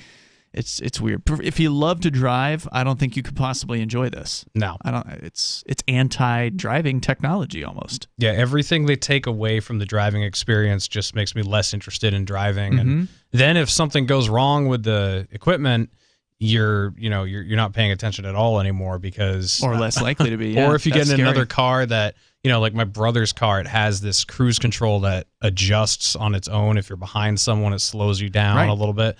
In my car, it doesn't do that. So sometimes I'll be driving his car, and then I'll be like, okay, whatever, I get used to it, and then I jump in mine, and you don't. And it's have like, it. whoa. Right. So yeah, and then you've got to get back into the habit of whatever. Yeah, that's a good point. So this is bad news. This technology they're going to be forcing down everybody's throat. I'm against shoving mandatory DUI checks down even people, even people who've been convicted of DUI. I think ultimately that's oppressive. But to do it to absolutely everyone is insane levels of oppression. And I know Matt feels strongly about these issues as well. Matt, we were talking about the new mandatory, likely as soon as 2026 in all new cars, DUI checks. You've heard about this, right? That's insanity. Yeah. And, I've got this idea that I just want to get away from all the new cars. I have a Kia Niro, and it's a hybrid, and I love that car. Mm-hmm.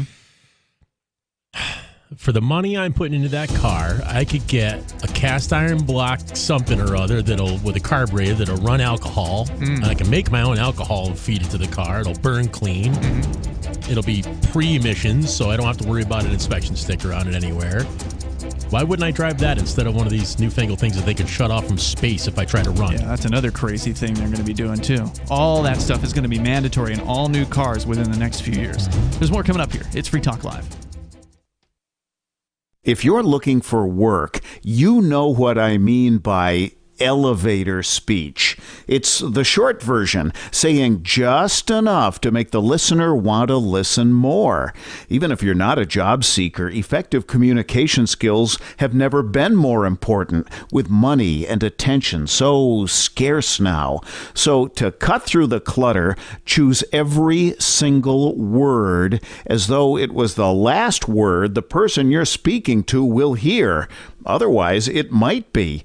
Instead of saying, due to the fact that, say, because. And avoid mispronunciations. Say jewelry, not jewelry, which could offend. Undoubtedly, you don't want to say undoubtedly. And whatever you do, never use a preposition to end a sentence with. Just kidding. For more tips, hit survivalspeech.com. I'm Holland Cook.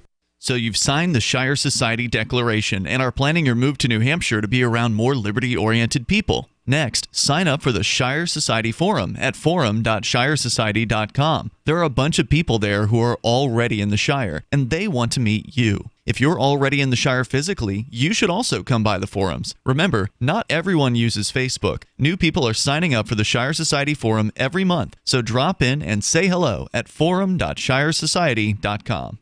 If you want to know the latest about Free Talk Live before we go on the air, all you need to decide is how you want it delivered. It's your choice. Visit news.freetalklive.com to receive our usually weekly news updates by email. Plus, we have a Twitter account at twitter.freetalklive.com, and you can follow us on the decentralized Mastodon platform at toot.freetalklive.com. So please follow us at toot.freetalklive.com and sign up for our emails at news.freetalklive.com.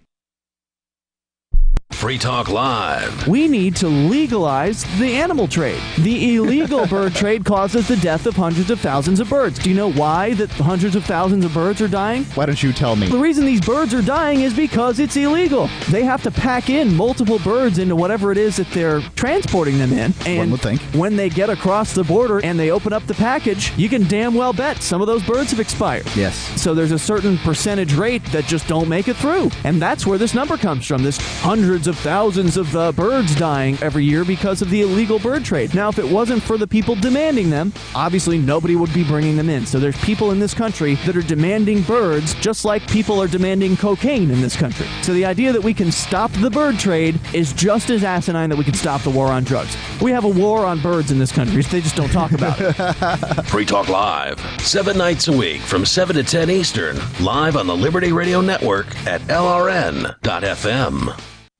What if you want to hear the latest episode of Free Talk Live, but all you have is your phone, you forgot to download our archive, and you have no data connection? You can call our Listen line at 641-793-0191. That's a long-distance number, so you may incur charges. If not, listen as long as you want. 641-793-0191. The Free Talk Live Listen line, 641-793-0191. The new 4th edition of Healing Our World, The Compassion of Libertarianism will take your understanding of liberty to a deeper level and has over 1,300 updated references, new cartoons, and a foreword by Dr. Ron Paul. With discounts for multiple book purchases, the 4th edition of Healing Our World is a great gift for the liberals, pragmatists, environmentalists, and Christians in your life who think libertarianism is cold-hearted. Get yours today at healing.freetalklive.com and use promo code FTL for a $5 discount. We're still not sure why you'd want to watch, but our video feed is streaming nightly for free at cam.freetalklive.com.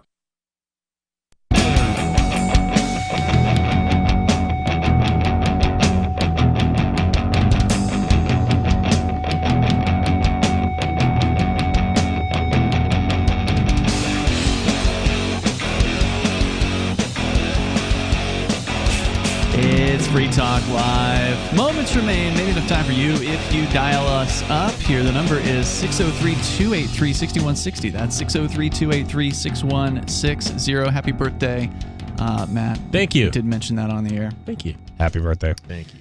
So it is not a happy day for the people in the cryptocurrency industry that support Ethereum, with the SEC on the attack now against Ethereum, saying that they have jurisdiction over every Ethereum transaction, and their justification is, well, there's nodes in the United States, more nodes in the United States than anywhere else in the world, so therefore whenever you send an Ethereum transaction, you are doing it in the United States. Therefore, it is under their jurisdiction, and they are going to likely bring more lawsuits as a result of this. Because the thing is with the federal government, they interpret the laws, the agencies interpret the laws as widely as possible, so they have as wide of a jurisdiction as they can get. And then if they lose a court case, okay, that whittles it down a little bit. But it doesn't cost them anything to bring these cases. They can bring as many cases as they want because they have basically an unlimited budget to do this. This is what they do. They go after the little guys so they can protect the big guys. SEC is protecting Wall Street. They're protecting the big banks. They're protecting the big moneyed interests here. That's all it's ever been, is a protectionist racket. Right. The SEC is suggesting here that because 45.8% of the Ethereum nodes operate from the U.S., which is more than the second place country, which is Germany, that therefore it's all under their jurisdiction. I got to think that they're going to, like, how would you even use Ethereum after this? Are you going to need a Series 7 license to send a transaction? I don't know. What is that, an SEC A stockbroker's license. That's an SEC. Yeah, it's an SEC license. If the SEC, this is from decrypt.co, were to successfully classify activity on Ethereum as akin to that on an American securities exchange, it would amount to the regulatory body laying claim to jurisdiction over all activity on the ostensibly decentralized Ethereum network. Such a development would constitute a major escalation in the SEC's role in overseeing both Ethereum, especially, or rather specifically, where the vast majority of NFT and DeFi, so-called, which stands for decentralized finance, activity takes place, and cryptocurrency as a whole. So now you may have the SEC. I mean, this whole NFT craze has been going on for the last couple of years. First, there was the ICOs, which you mentioned earlier, the initial coin offerings, those kind of died off. Now the NFT things got really hot, and that seems to be kind of dying off. Thank God. Yeah, absolutely. Ridiculous concepts for the most part, but there's a place for it. And so now they may be saying if you want to offer something as an NFT, that may be a security, according to the SEC. Even if it's just like your artwork that you made. Could you imagine somebody telling Leonardo da Vinci that his drawings are securities? Security. The spokesperson, or the University of Kentucky law professor Brian Fire, noted the language of the complaint from the SEC bears no legal weight, and due to the nature of their suit against the man, the court in this case is unlikely to weigh in on the issue, but that doesn't mean that it holds no significance, their statement. Quote, I think they may be trying to get their vision of what Ethereum is and how it works into the judicial ecosystem. It's the SEC saying this entire body of financial activity is within the scope of the stuff that we regulate, and therefore we are going to regulate all of it, unquote. He says it's the first time I've seen the SEC really lay out how it understands the Ethereum ecosystem to work and why it thinks it falls within the scope of what they regulate. I don't think they think it falls within their scope at all. I think they're just saying they think it falls within their scope and they know it doesn't, so that they can just get as much of a grab on it. I think this is proof that the powers that be are freaking out and don't know what to do. So all they can do in the meantime is lash out. That's all they can do. Yeah. All they can do. Just like a dinosaur dying in the tar pits, it's going to lash Totally. And somebody's going to get clawed. And if you are a libertarian or if you believe in liberty on any level, you should be pouring as much tar into that pit as possible. And you can do that by getting into crypto, right? You can do that by getting into crypto and just learn what you're talking about just a little bit, and you'd be super helpful. So then they do actually get to the question of staking, because that's the big change that happened with Ethereum within the last week or so. That's they what I was changed wondering from proof about. of work to proof of stake, and they addressed that here in the hours following Ethereum's successful merge, because they've been planning it for years, and they pulled it off apparently to a proof of stake consensus mechanism. The SEC chairperson Gary Gensler implied the transition could bring the network closer to the definition of a security in the government's eyes. Following testimony before the Senate Banking Committee, Gensler gave his view on how staking, which is pledging assets to a crypto network in exchange for passive rewards, could be interpreted as an indication that an asset qualifies as a security under the so-called Howey test, though he did not address any specific cryptocurrency or network by name. So it's pretty clear he was talking about Ethereum, because he said it basically the same day or within close, hours. within hours. Within hours. Wow. Yeah. So, quote, this is again the expert here. Today's language seems perfectly consistent with what Gensler was getting at in his statement that the SEC sees all of this as securities and therefore is going to make regulatory decisions in relation to the entire ecosystem. Under Gensler, the SEC has yet to take an official stance on Ethereum, despite leadership within the commission under the previous administration suggesting Ethereum was sufficiently decentralized and therefore was not a security, but that was under Trump. And now they sound like they're changing their tune. But if the SEC were to ever claim that Ethereum was an unregistered security, Fire doubts the courts would stand in its way. Quote, I can see judges absolutely accepting that. Sure, Ethereum is substantially located in the U.S., insofar that it's run on a bunch of computers, and a bunch of those computers are in the United States. That's events occurring in the United States, no problem, he says. It's all going to have to be it's all going to have to be worked out in the courts. Somebody, maybe this guy that they're suing, is going to have to fight this all the way up because, again, the lower courts are going to rule in the government's favor. It will likely be up to the U.S. Supreme Court to make these decisions. And if they do decide that the SEC can regulate cryptocurrencies like Ethereum, is that the death knell for crypto? Not a chance. I agree with you. Crypto isn't going to go away as a result of that, but this it's genie's never going back in the bottle. There's no doubt about that. And of course, you got the privacy coins like we were talking about before, like Monero, which are never going to go away. They're designed to avoid all of this. They've been waiting for this day. This is where things like Monero come into their own. And that's a great point. The more the federal government cracks down on the visible cryptos like Ethereum or Bitcoin or whatever, the more interest is going to be generated in decentralized alternatives and private alternatives. Because what you have happening in the world of cryptocurrency in the last couple of years is, they mentioned it once in this story, DeFi, decentralized finance. Turns out it's more of a buzzword in a lot of cases. Like a lot of the quote-unquote DeFi things aren't as decentralized as they want you to think. Right. But there are some projects that are true decentralization, and essentially you can't take them down, basically. And when those things come along, we'll report on them, and we're gonna be following those things really closely. Right. So, of course, Tornado Cash is a decentralized thing, and now the federal government has banned it. They've added it to the sanctions list. There's Monero, which is a decentralized cryptocurrency for privacy purposes. There's other competing privacy coins as well out there. Thorchain is a decentralized cryptocurrency exchange. That's one definitely worth looking into. Love that. And so there's others out there that are definitely, I think, going to become more popular as these crackdowns continue. But in other crypto news, Colorado is now the first U.S. state to accept Bitcoin as payment for taxes.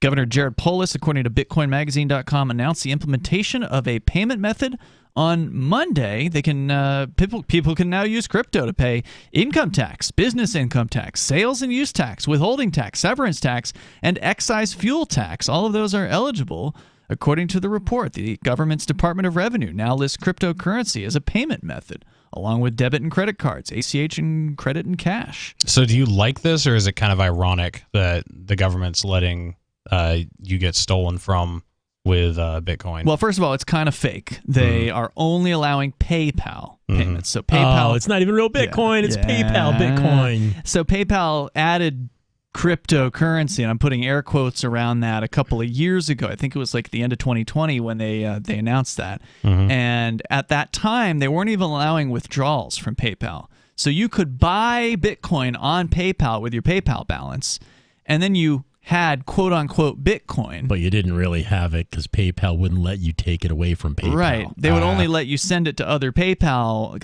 accounts, basically. And if you wanted to sell it, you could only cash out within PayPal. It's called a custodial wallet. Yes. They own the wallet. So kind of a fake out, essentially. But supposedly PayPal has allowed for withdrawals outside of PayPal now. Have they? That's according to the news. I don't have. I can't use crypto, so I can't verify that. That's right. But I believe that to be true. So it's not even a real deal. And it's an interesting question, Reed, because on one side, some people would say this is a good thing because, well, government accepting crypto argues that it's more legitimate, it's less likely to be banned completely, that sort of thing. So those are sort of like the good sides of it. But on the bad side, like, why would you want to give these people your cryptocurrency? Right. Out of time tonight. Check out Reed at Naturalist Capitalist on Odyssey, and we'll see you tomorrow. Do you feel like your nation, state, or community no longer holds your values? Have you dreamt of a place where people agree that liberty is important and are free to pursue their projects so long as they respect the property of others? There are many people just like you that are discovering freeprivatecities.com. Their social media links are at the upper right of the page at freeprivatecities.com. All skill levels will be needed when the first of the Free Private Cities opens. It's sooner than you think. Stop arguing and build. freeprivatecities.com.